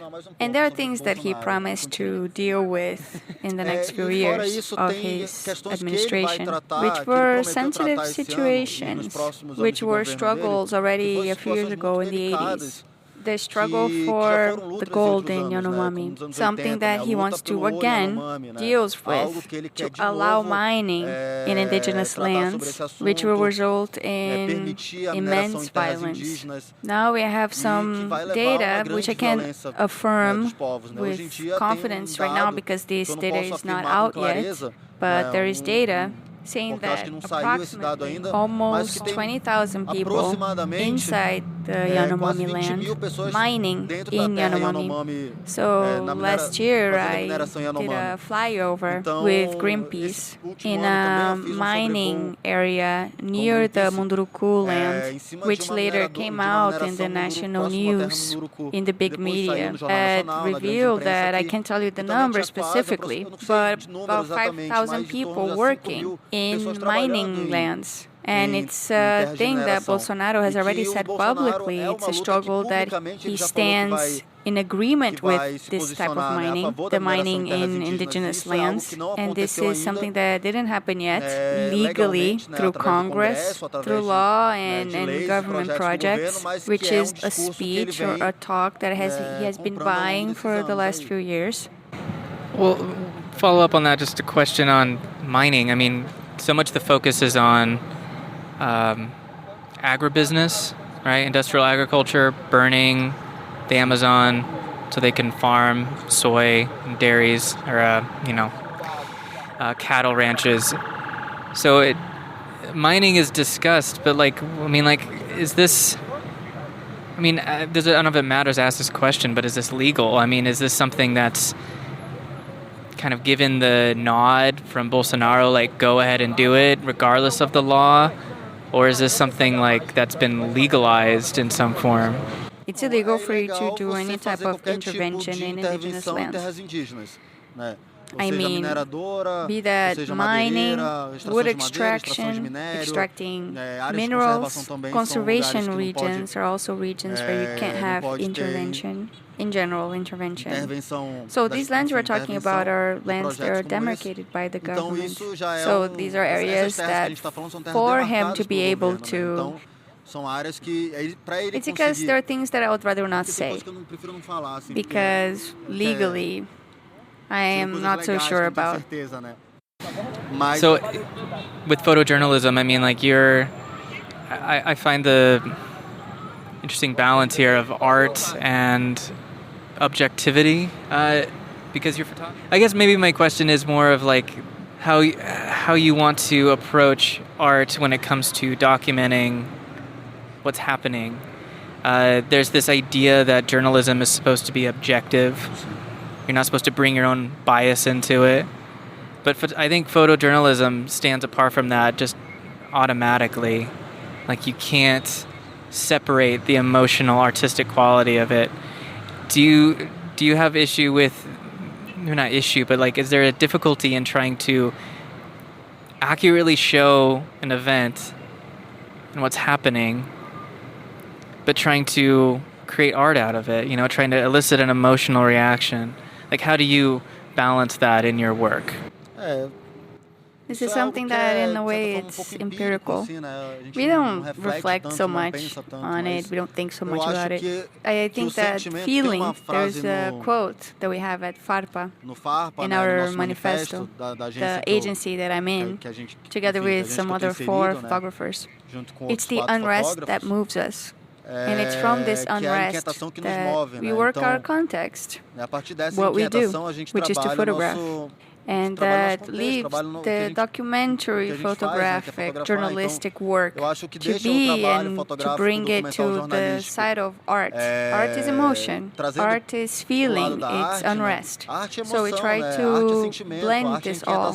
It's more empirical and spontaneous. It's something that really moves us, and it's something we really believe in. And we let this come through in our photography. It's not necessarily a technique. It's not like a defined format, not a defined formula. And just for the fact that we expose publicly our unrest. In other words, we are the only agency that works exclusively with human rights. We don't do anything else that isn't human rights. And the question of social and environment struggles. We have a focus.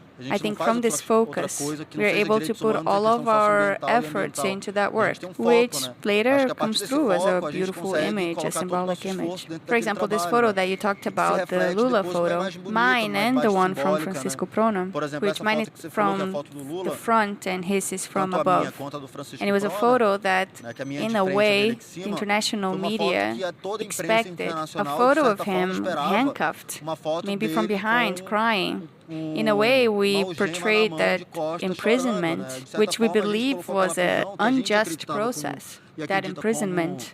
We changed the international narrative. in a way. We brought a different image, which shows that in reality, he didn't have to come out handcuffed and crying out of there. But all of this environment that we were living at that moment, it was an environment of a lot of strength. It's not for nothing that it's reflected in that image, which internationally everyone saw. It's that image of him from above and a little bit more of mine from the front.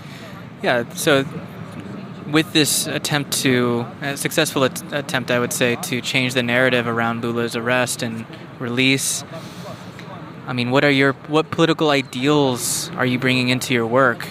How is that being represented in your work? My focus, since I started working, it's the question of human rights and social environmental issues.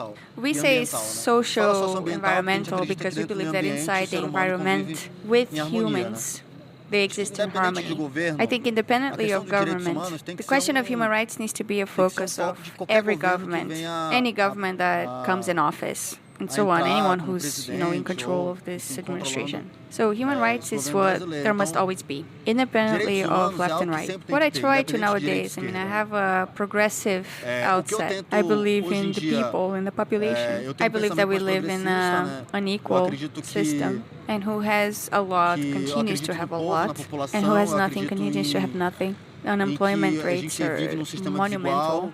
A lot of people are in need of homes. A lot of people they need a space, they need a territory. So all of this it's what I believe in. It's what I see of a country that I live in. It's a country that's completely unequal. In the environmental question, this government question doesn't influence as much. Even in the leftist government in Brazil, they affected the indigenous peoples in Brazil, which I didn't agree with.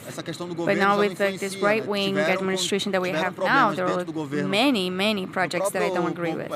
It's difficult to align yourself with a government, with an administration when you talk about human rights. Even so, because afterward, it ends up becoming just podium talk. No, it's the left that deals with human rights, and the right not, or vice versa. That's not really the case. I think what we have to do is, in the struggle, is that the question of human rights and these reparations happen in any government. When we talk about affirmative action, we're talking about demarcation of indigenous lands, we're talking about inequality, to end inequality. So we're talking about many projects that are beneficial for who needs it, independently of government. The thing with Christian is that he's giving voice to, in many ways, the struggles of indigenous people in Brazil. And I think that he did a great job explaining some of the struggles that they have been in more recently, not just within the context of existing under Bolsonaro, regardless of whether it's a left or right-wing president, or left or right-wing government, or whatever you want to call it. The fact is that indigenous people have been marginalized, even though they make up a good percentage of the population. In the same way that I talked about with Karina's episode and discussing the African diaspora, the indigenous population is far larger percentage of the population in Brazil than the United States, for instance. And what's happening to the indigenous people is exactly what happened to indigenous people in the United States, except that it's just taking longer to accomplish what the dominant colonizing paradigm wishes to accomplish, which is the eradication of indigenous peoples and their cultures. This is a long process. It's been going on for over 500 years, and it's continuing up to the present day. Now, of course, the ways in which it is expressed is a little different. It may be expressed under sort of a neoliberal capitalist paradigm. Colonialism, as it were, still exists, but it's just manifesting in different guises and different forms. And indigenous people, regardless of whether it's the Bolsonaro regime, whether it's a puppet regime or not, of the United States, whatever regime it is, it could be a military dictatorship, they have existed under a government and under a socioeconomic paradigm which doesn't give a fuck about them. And the idea is either you become one of us, you become a part of the dominant culture of Brazil, you forget your cultures, your languages, your histories, and become one of us, or you die. And that's basically the choice. seemingly anyway. It's a little more subtle than that, but in the kind of bigger perspective, that is ultimately the process that is unfolding there in Brazil. And it's the same thing all over Latin America. It's the same thing in North America as well. So that being said, the final interview that I wanted to feature is with Joshua Burchell. He is an anthropologist and linguist, and we recorded this in his office at the Emilio Goeldi Museum. It is an institution that is up in northeastern Brazil in the city of Belém. Mirna and I flew up there and spent a couple weeks up in that region with Joshua, and we had a really great time. I mean, it was just a completely different region that we got to spend a lot of time in and explore together. It was really, really fun, an incredibly beautiful place. Belém is right there on the edge of the Amazon River, right before it meets the Atlantic Ocean. And I could go on and on about that experience of being on the Amazon River and just that, it was just so much to take in. It was incredible. But while we were there, of course, spending time with Joshua, we had incredible conversations about his work. And at that time, I think Joshua now actually is living in the United States doing work in the Southwest. But of course, when I met him in Belém, periodically, he would do field work in indigenous communities in the Brazilian state of Rondônia, which is in western Brazil, as well as parts of Bolivia. He had been doing this for over a decade at that point. His work was to document dying languages in these indigenous communities before they completely disappear. These languages, these indigenous languages in Brazil and in other parts of South America, are disappearing at an alarming rate. These indigenous communities in Amazonia are at the forefront of this trend. As he explains in this interview, of the 26 or so known languages in the region he does field work in, 2/3 of those languages have less than 50 speakers left. And this indicates that one of the most linguistically diverse regions on the planet is on the verge of losing a majority of its speakers within a few generations. Along with documenting these languages for their continued use and preservation, Joshua has a deep understanding of the role language plays in the cultural makeup of the communities he researches, including the internal and external forces that are threatening their disappearance. And so I ask him what those pressures are, and I ask him how those fit within the broader history of colonialism, capitalist development, and environmental destruction in the region.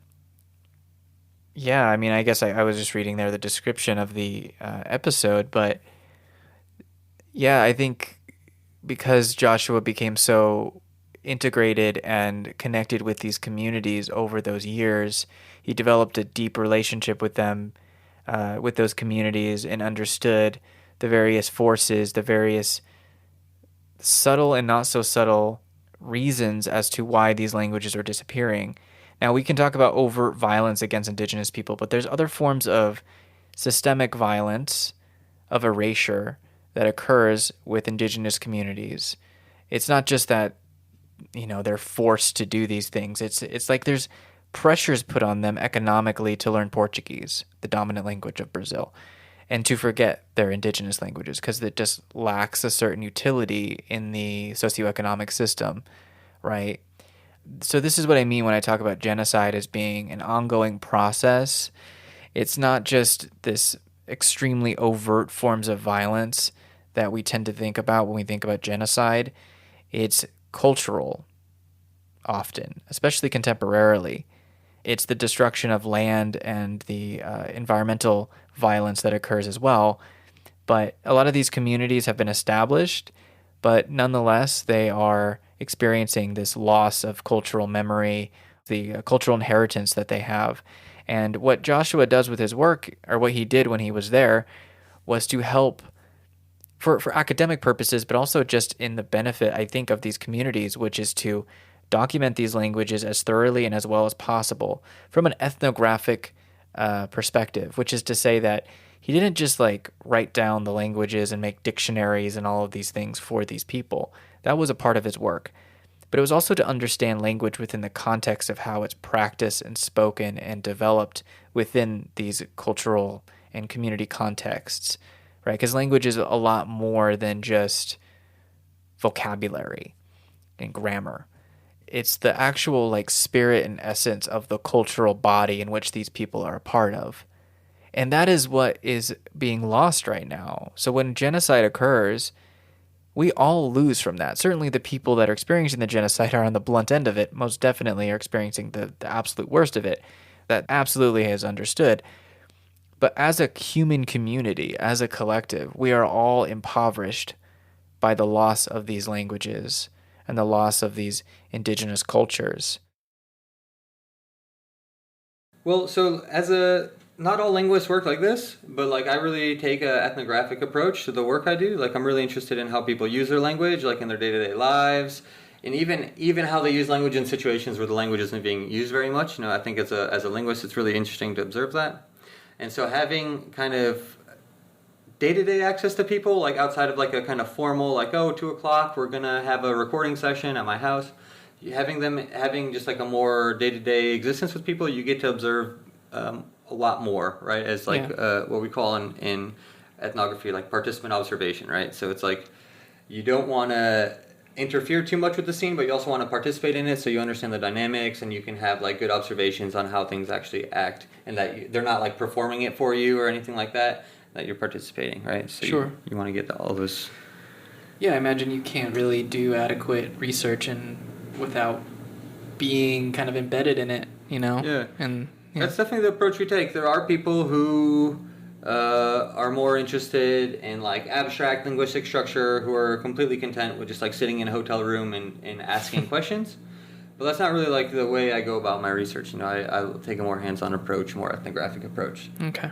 So I mean, there are different schools of thought on the best way to do linguistics, right? But that's not the way I do it so much. I'm sure there is. Yeah, that would make sense that there would be different ways of approaching it. So talk about the community that you spend most of your time with and what you're studying there. So I've been working, at least the community I'm working with right now, which is the very first place I went when I was in 2009, it's called Odawin. It's a small group. Right now there's probably about 150, 140 people who identify ethnically as Odawin, and there are only 7 people you'd say, that grew up speaking the language as their first language. And up until 1962, they lived in pretty much isolation at the headwater of a river. So nowadays it takes like 3 days by canoe to get there, like motorized canoe. So it's still quite far. But in the 1960s, a group of rubber tappers, came in and more or less enslaved them, attacked them, and forced them to work on their What rubber year was cans. this again? Where I showed you on the map. No, sorry. What year was that again? 1963. This is the 1960s. Yeah, 1962, 1963, during the military dictatorship in Brazil. Okay. Sorry, when I think of rubber tappers and I think of like the enslavement of indigenous people in that region, I think of like the 1800s. Right. Okay, I just wanted to make sure.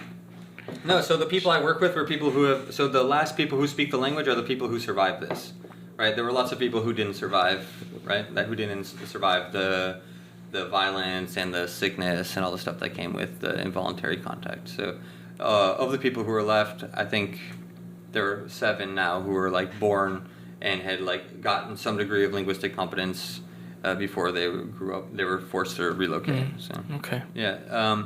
So what I'm actually doing with them, we've started out with just doing a basic survey of just kind of a basic description of the language, right? What are the sounds?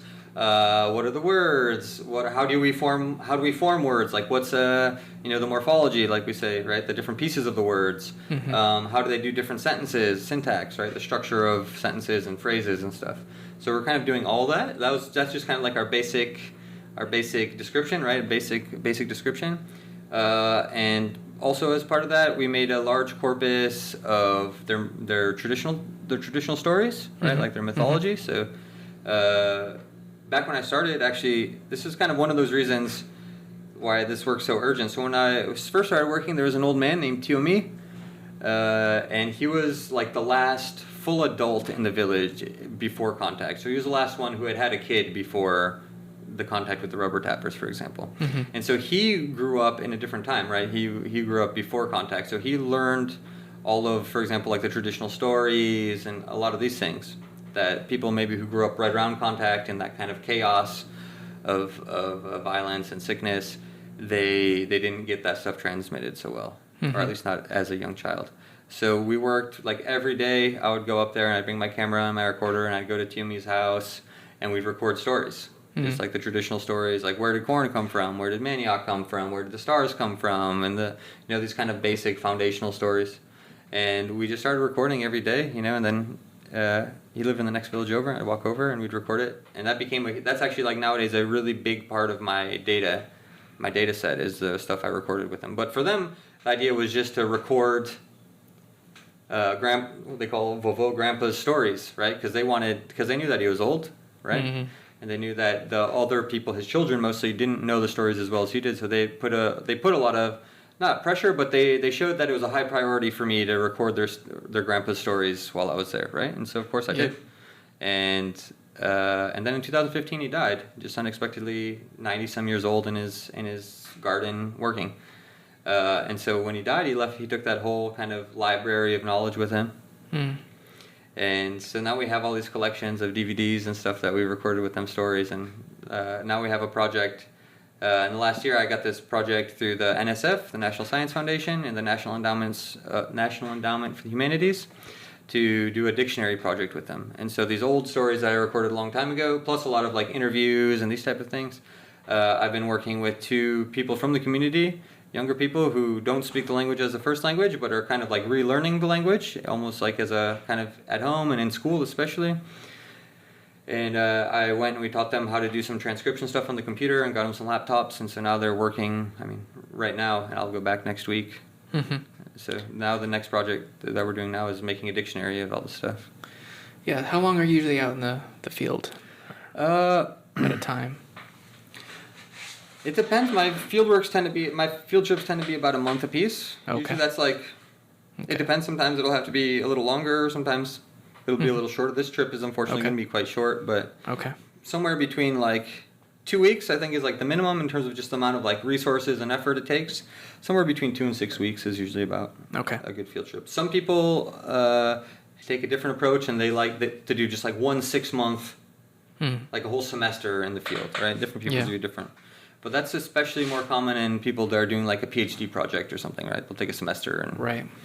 Okay. So I have a little bit different approach. Okay. Yeah, I just wanted to just understand that. And so you mentioned the 60s, you have the rubber tappers that have played a huge role in, the enslavement of these people, wiping them out in a large part. And of course, languages come with that, right? Yeah. So that you mentioned that back in the 60s. Now we're in 2020.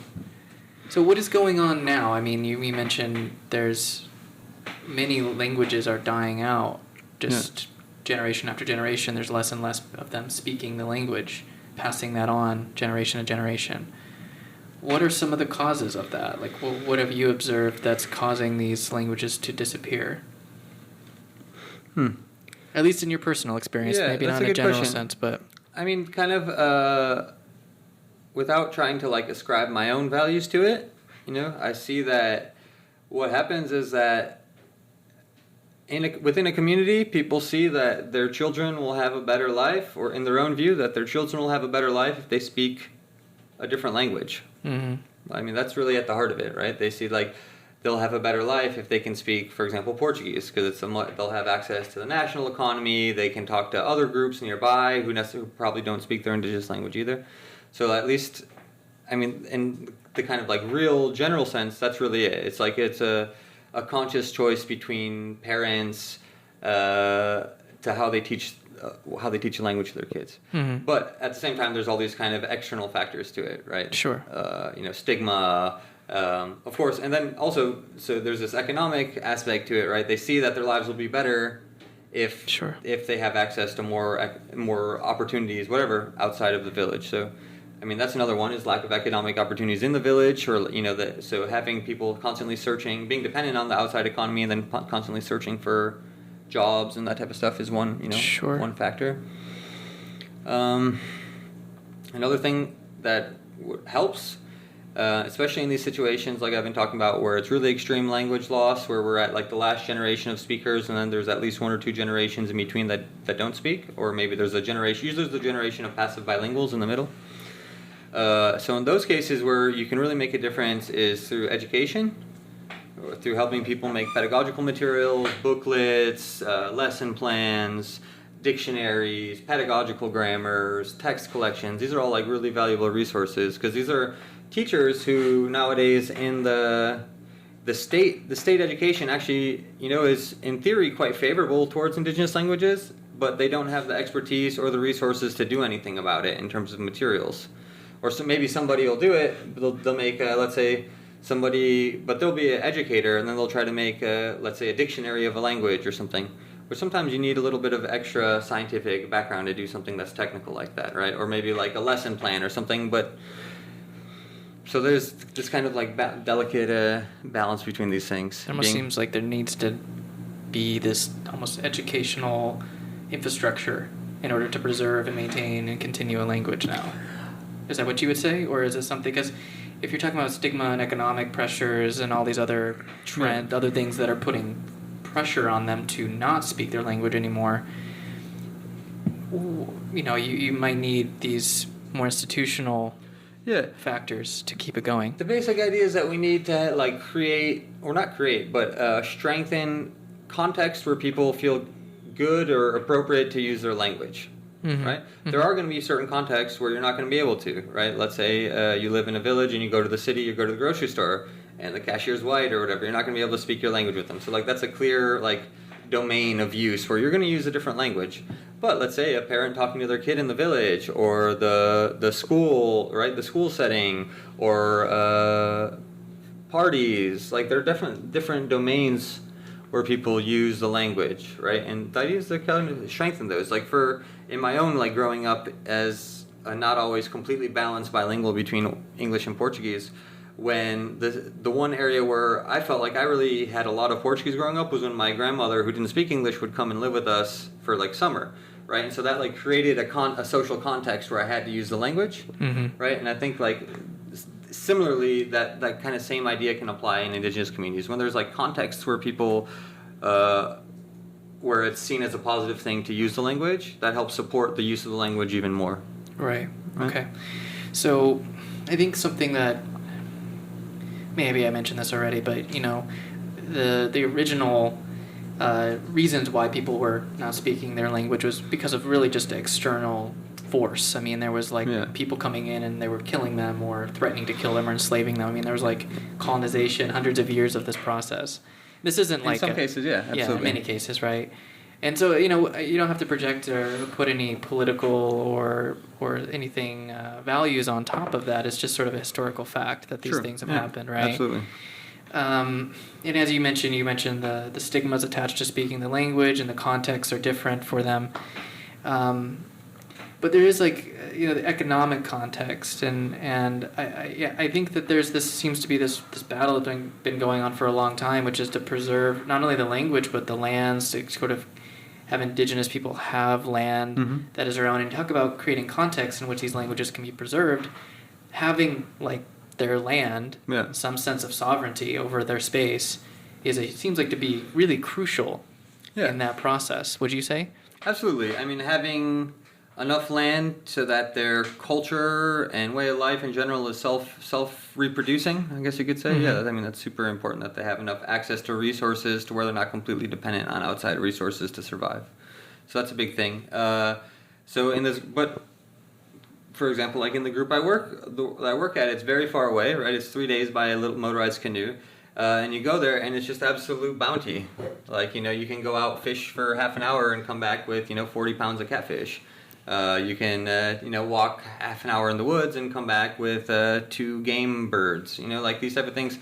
So it's not only the economic aspect of it, right? They economically, at least in terms of traditional economy, they have it made, right? Sure. But there's also this kind of social economy that they see that their life, that they have maybe even advantages over other groups nearby who predominantly speak the language. They see that they have advantages in the city, for example, and these type of things through speaking predominantly Portuguese. Mm-hmm. So yeah, I don't know. It's a kind of a. So it's not this thing that we can overgeneralize by any means. No, but definitely having enough economic resources in their communities so that they're self-sustaining is really important. And when they start looking towards the outside, or especially when the outside starts looking into their territory, in the case of like a mineral and wood extraction, then things can change really fast and sometimes in really violent ways. So yeah, like even the rubber tapper situation, right? The people were doing just fine with no school, no nothing, until some rubber tappers saw that their land had really good natural rubber, and so they invaded it, right? So the community itself was self-sustaining until that point, and then because of this really abrupt shift, everything changed, and then through that shift, they ended up being quite dependent on the national economy. Yeah, it seems like once that rupture happens, it's really impossible even, would you say, to go back to what existed before that contact was made. Is it possible? Let me ask this. Do you see that any of these communities choose or want to go back to what it was like? Or is that even a possibility for them, before that contact was made? I don't see too many people voicing definitely people speak nostalgically about the olden days, like, oh, back in the day we used to eat so much fish, or this and this, or the Brazil trees gave so much fruit. But what I do see is people looking forward in ways that they can still maintain their culture, right? And like they value those things, like their language, their practices, their material culture practices, their spiritual culture. They value those things, but also like don't really want to go back, but they want to have a way to kind of go forward while still maintaining those things. Does that make sense? Yeah. Do you think that's possible? Yeah, absolutely. Is there a way that there can be a balance between being somehow integrated into the broader dominant culture of Brazil, in the language of Brazil, but also maintaining their indigenous identity, including their language?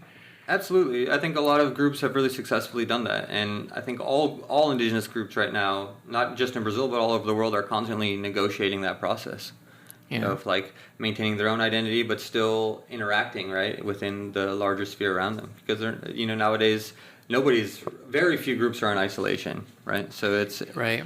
You're gonna have to interact, or you're just gonna get walked all over, right? Yeah. Do you think though that like in that process of, even if it's just partially assimilating or whatever you want to call it, becoming a part of the national global economy, whatever it is, that's something, do they sense that something is lost? Do you sense that something is lost in that? Because I think language is more than just the words that are spoken. It's the stories, it's the cosmology, it's the way you view reality and social dynamics and relationships. So it's interesting. Yeah. So just downriver of where the Odoin live, there's another group that's quite big called the Wadi. That's over 3,000 people speak the language.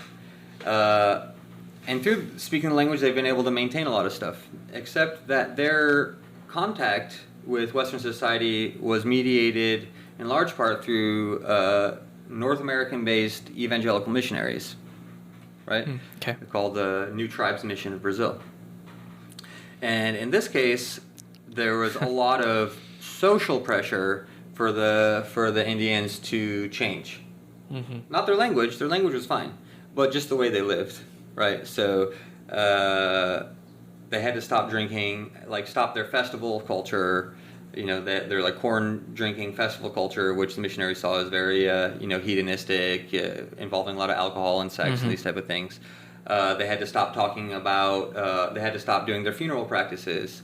They had to,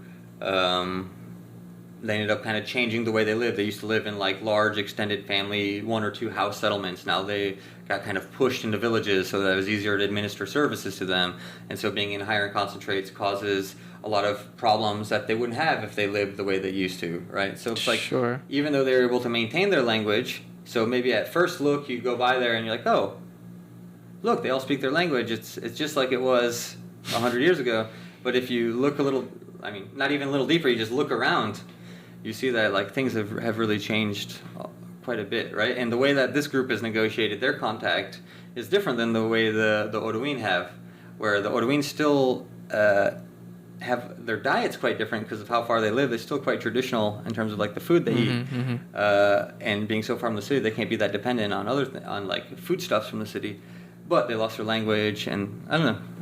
Yeah, it just seems like in this. I get it. Like I don't know what it's like. I can't even imagine what it's like to be in those circumstances. But it's like I just thinking about like the negotiation, where you're like, what do we have to do to survive? And sometimes the things that are required to survive I mean, this isn't my point. This is something Mina brought up to me earlier, but but it is extremely true. It's like the idea is like the things that are required to survive actually kind of kill you in that process, in a sense. I mean, would you say that maybe that's a bit of an extreme? What do you mean? I'm not sure. Like, I follow. By negotiating with the dominant culture, you have to give up certain things. Mm-hmm. But if you don't, then you don't have access to resources. Yeah. Right? So it's like this idea that indigenous people have this like choice to enter into this economy. It's just like it's their choice. It's really not that simple. It seems extremely complicated and even coercive in a certain kind of sense. And then maybe it's harder to see the coercion because it's been happening over hundreds of years and it's changed forms. Yeah. Because what was, once the rubber tappers is now, I don't know, these evangelical Christian groups from the United States or whatever, you know what I mean? It's just like little things that come in and alter the course of their cultural trajectory, right? No, absolutely. No, it is a much more gradual process. Like the contact itself with the mass population decline, a lot of people dying from sicknesses and violence and stuff, like that has a really fast effect, right? It's like a bit of the shock doctrine sort of idea, right? You can just come in, totally screw something up, and it's much easier to change things really quickly, right? In that moment of vulnerability. Whereas like in the kind of post-contact period, it's a much kind of gradual process, but it's still going on. I don't know. So for example, let's say Bolsa Familia, which is a really popular social welfare program in Brazil, which the idea is that if your children go to school, you get a small stipend. The mother gets a small stipend once you can prove that your children go to school, right? And Indians, being Brazilians, are also entitled to the benefit, right? Which is great, right? It's helping these people get money. It's almost like a universal basic income sort of thing when they live really far away, which is great. Just some people, how they spend their money is in different ways, right? Somebody might really want to buy like a big sound system, where another guy might want to buy like a motor for his canoe, or someone might want to buy, take a trip to go meet his grandma in another village. People use the money in all these different ways. So like you can't like ascribe like good or bad to it, right? It's just kind of like the choices people make with how they use their money and how they use their resources. And some people are really industrious, like some people really work hard to have things to sell, right? Whereas some people really work hard to have like a really nice garden for themselves and their family, right? Like different people kind of go about how they want to interact with the economy in different ways. Right. That makes sense? Yeah. So, some people are really into the market economy. They plant a bunch of coffee, or they dry a bunch of fish to sell, or get a lot of Brazil nuts to sell. Whereas some people, they're okay. Like some people are okay with just getting that little stipend per month. And, they're just okay with that kind of bare bones subsistence, that they supplement with whatever they can. Right. So I'm just kind of curious. So if there's this real effort to preserve their language and to keep these things going, but it also seems like the pull to just kind of abandon it is still present in many of their day-to-day lives. Do you sense that that's going to increase as time goes on? Like, do you see that that's something that's happening, or is there more of an effort now more than ever to preserve language and to preserve their community dynamics? Just speaking of the region I've been working in, the combination of the work we've been doing and other colleagues in the anthropology and linguistics community in Brazil and abroad, that like on one side that has had a positive impact of people valuing more, having this kind of consciousness building idea, and also this kind of educational side of people going to this intercultural education and hearing from university professors there, the ones that are training, that also it's really important.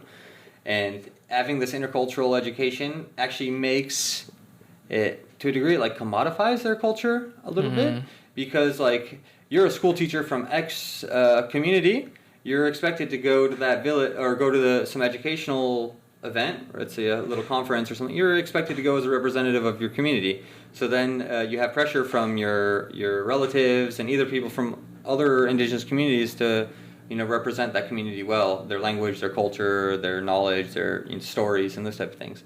And so that actually gives people a bit of like a prestige incentive to learn these things, right? Like I remember right after a friend of mine from this community, the Odoin, who the children were raised not speaking the language, right? They heard the old people speaking it, but they were never spoken to in the language, or very rarely. He said that he went there and he felt like ridiculed. You know, Mm-hmm. he was supposed to say something in the language and didn't speak the language. So he didn't, you know, so he felt like almost his other indigenous colleagues kind of thought less of him because of that, right? And so he came to me one day and was like, hey Josh, you know, Josué, they call me, you know, I felt, I don't want to feel that way. He came up to me and was like, you know, before I always saw it was like a really nice thing to speak Portuguese well, blah, blah, but then when I went to sing, I felt bad for not speaking my language. And I don't want to feel like that anymore. Like, I want to do what I can. And I was like, well, that's good. Good thing your mom is one of the last, you know, 5 or 6 people who really speak the language well. And so I kind of helped them work with his mom to how to investigate that part of her knowledge, right? Yeah, I mean, I'm all for people obviously doing that and wanting to speak their language that their ancestors spoke, right? Yeah. That their parents speak and so on. But it kind of turns into this token thing, right? It's like you become this token member of an indigenous community, and there's a lot of things projected onto that, you know? Yeah. And that seems to be... So I guess to me, to get back to something I was pointing to earlier, which is this idea that just by the very act of trying to play the game a little bit, there's all of these costs that come with that. Sure. And it's just hard. It's just sort of, I mean, I don't want to like reduce it to just heartbreaking or whatever. It's complicated, but it's like, you know, how do you, I don't know, just trying to imagine, like, I just don't have to think about this in my day-to-day experiences, but just having to negotiate with this thing all the time. It always seems like it always wants more from you. Yeah. You know, and it's always changing. Like if you have a regime or a presidency like Lula or Dilma, and then you have Bolsonaro come in a little later, I mean, the game changes a little bit. Yeah. And they have to constantly like, well, now what do we have to do to exist at all, you know, in any form? It's just, it's kind of... So I would think maybe a more accessible parallel to someone from your background would be like, you said there are a lot of like Mennonites and Hutterites and stuff in the northern Rocky Mountain West, right? Sure, yeah. So like imagine being in one of these communities, but your grandma speaks the old language, right? She speaks Plattdeutsch, she speaks lower Dutch or lower German because she's, you know, from one of these communities, but you're a grandson, and so maybe you heard your grandma speaking it, but she never spoke to you in that language. Right. Right? And you see that your life is good because you speak English to everybody. Like, what's your incentive to learn... Right. Yeah, so it's like it's a pretty similar situation, right? It's like it's how inward looking they are versus how outward they're looking, and then like what benefit they can see for themselves and for community. Well, do you see something about the complexity of identity, right? Because they're like, yeah, I know it's a big thing, but we could just say this talk a bit about this, which is like, if you identify as a member of this community, as this indigenous community, you speak this language, you are of these people, you have these stories, whatever, you know, you are this person.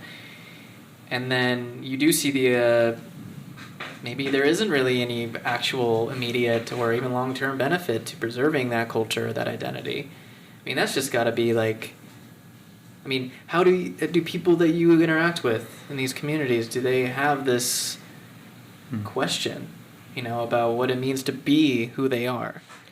Or do they feel like, or is that not an issue that comes up for them? No, I think it is. I think it's something that they're constantly working on. They're constantly mediating, right, and discussing. Yeah. So, I mean, I think people look at these things, and especially I think people value the language and the culture and all these things. Just sometimes they have different priorities, you know. Sure. Yeah. No, it's just complicated. It is. It's really difficult. And you can't speak for them, but you've had a lot of access to their inner life and their world. So sure. You know. Yeah, I don't know. Like, I mean, the language obviously plays a big role in their identity as Indigenous people, right? And I think that's the kind of the story I told about my friend who went to a workshop and then was kind of ridiculed for not speaking his language. was one of these kind of informal pressures going the other way, right? It's not. Sure. I mean, there's pressures. There's different. You're hearing different things whispered in your ear by culture all the time, right? And from different people and different actors, and there are all these kind of conflicting messages, right? Mm-hmm. So yeah, I think it's always going to be like that, and it's just kind of these little choices that people make to. Oh jeez, I don't even know how to say it. It's okay. I think that your inability to maybe even to talk about it is part of the thing. Yeah. It's like, how do you talk about this? This is like a big, and me particularly being such an outsider, I can only like have thoughts. Sure. About it. Yeah. And ask questions. Yeah. That's hard. The identity language. It's because I think that's the thing about language, right? Is it's attached to everything. It's not one thing. When you study language, you're not just studying words. I mean, you can, but you seem to approach it from much more like comprehensive, integrated way, right? Yeah. It's tied to the culture. It's tied to everything. Mm-hmm. Yeah. So when it's lost, you're losing a lot more than just words. Absolutely. So language is much more than just a collection of words, right? It's more than a collection of words. It's more than a collection of phrasing. It's a way of thinking, a way of interpreting things, a way of expressing yourself, a way of like making sense of the world around you, right? So it really, when you lose the language, it's not that parts of the culture can't be propagated, that they can't be transmitted, because they absolutely can. It's just that like a language is such a nice cognitive lens to see all these things through. Your stories, your food, your relationships within your community, outside your community. That when it's lost, things it definitely changes it, right? Yeah, well, let me ask you what this is your personal opinion on this or thoughts on this, but what is lost? So if this language you're studying, and if it wasn't being documented at all, and it were to disappear in the next generation or so, I mean, what to you is lost in that?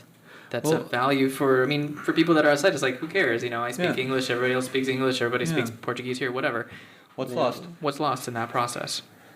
For one, there's this kind of process of cultural continuity and transmission that's been going on for millennia, right? These people, they've been in this as far as they know, right? And when they stop speaking their language, certain aspects of that's going to get not going to get transmitted anymore, right? So that's what ends up losing is the continuity of a people over thousands of years, right? That's a big thing. And with that, all the other parts, all these people's way of thinking and observing and discussing and interpreting the world around them, right? And that's like this evolutionary, socio-evolutionary experience or experiment in this one location with this one set of surroundings with a certain set of outcomes, and you're just kind of cementing over that whole whole ecosystem of language and culture and history that has been growing there for like 1,000 years. All right, everybody. That was the last interview I wanted to feature. That was the last interview that we conducted on that trip. First of all, I just want to thank you for your attention, for listening to the second part of this episode 300 of Last Born in the Wilderness. I especially want to thank Mirna Wabi-Sabi for the amount of work that she put into this project, these series of interviews that she fixed me up with, that she provided an interpretation for, and all of that, and the incredible kindness that she showed me in being able to work with me on this. It was an incredible series of interviews that we were able to conduct there in Brazil, and the experience has been living with me ever since. And I want to thank each of the people involved in this project. I just want to frame this time-wise as far as where all this fit in the trajectory of my work. So this trip to Brazil, when I came back to Sao Paulo, I flew out of Sao Paulo, came back to the United States in February 2020. Within about a month and a half period of that, COVID, or at least the reaction to COVID, was beginning in the United States. Lockdowns, travel restrictions, social isolation, etc. So it was a bit of a jarring experience to have traveled to Brazil and spent that time there, come back to the United States, and within a very short period of time to be isolated and to deal with and try to integrate everything that happened on that trip. I think in a way there was something good about being able to sit alone after all that time and to think about everything that I had experienced, the lessons that I had learned on this trip. I really love Brazil. having been there for the time that I was such a deep well of insight and experience that I continuously draw upon in my personal life and in the work that I do. It has so deeply informed everything that I do now for this work. And I've talked about that already throughout this section, but I just want to state that these series of interviews were very important and influential for me, and the work that I did with Mirna was very significant in how I approach so much of my work now. Yeah, so we're going to move into the next sections here. I'll be releasing 3, 4, 5, 6, and 7 of this multi-part series, which I'm still calling episode 300. It's a very long project, but doing this particular thing that I'm doing with these Brazil interviews and all the other ones that I'm going to be featuring in future segments is allowing me to reflect on the work that I've done over the past 100 episodes, on the various themes that I have explored over that time frame, and to really integrate it. Because working with a lot of this information that I do, I am holding that inside of me, and I don't always know how to process it or to work with it. So I think on a subconscious or even on a conscious level, I'm understanding that I am working with this information as a way to make sense of it for myself. And I hope that for all of you that are listening, that have been on this journey up to this point, that this has been educational as well as kind of an emotional journey as well. You know, there's a lot there to process as far as how this information is received inside of all of us. All right, and before we end this, I just want to say, if you want to learn more about this episode or any of the other episodes I've produced for this podcast, you can go to my website, lastborninthewilderness.com. For this episode specifically, if you go there, you'll find all the timestamps and everything you need to know about each of the people featured in this episode, as well as the various interviews that they were a part of. If you would like to support this work monetarily, there are a few ways to do that. The first is through a one-time donation through PayPal. You can go to paypal.me/lastbornpodcast. Any donations are very welcome and very, very helpful. You can also find me on Venmo at Lastborn Podcast. If you'd like to support this work on a regular monthly or yearly basis, you can go to patreon.com/lastborninthewilderness. Go there, and if you contribute to the production of this podcast in that way, you will gain early access to these interviews before I release them publicly. To everybody that has supported my work in all the ways that you have, thank you so much. I see it and I feel it. All right, everybody, thank you so much.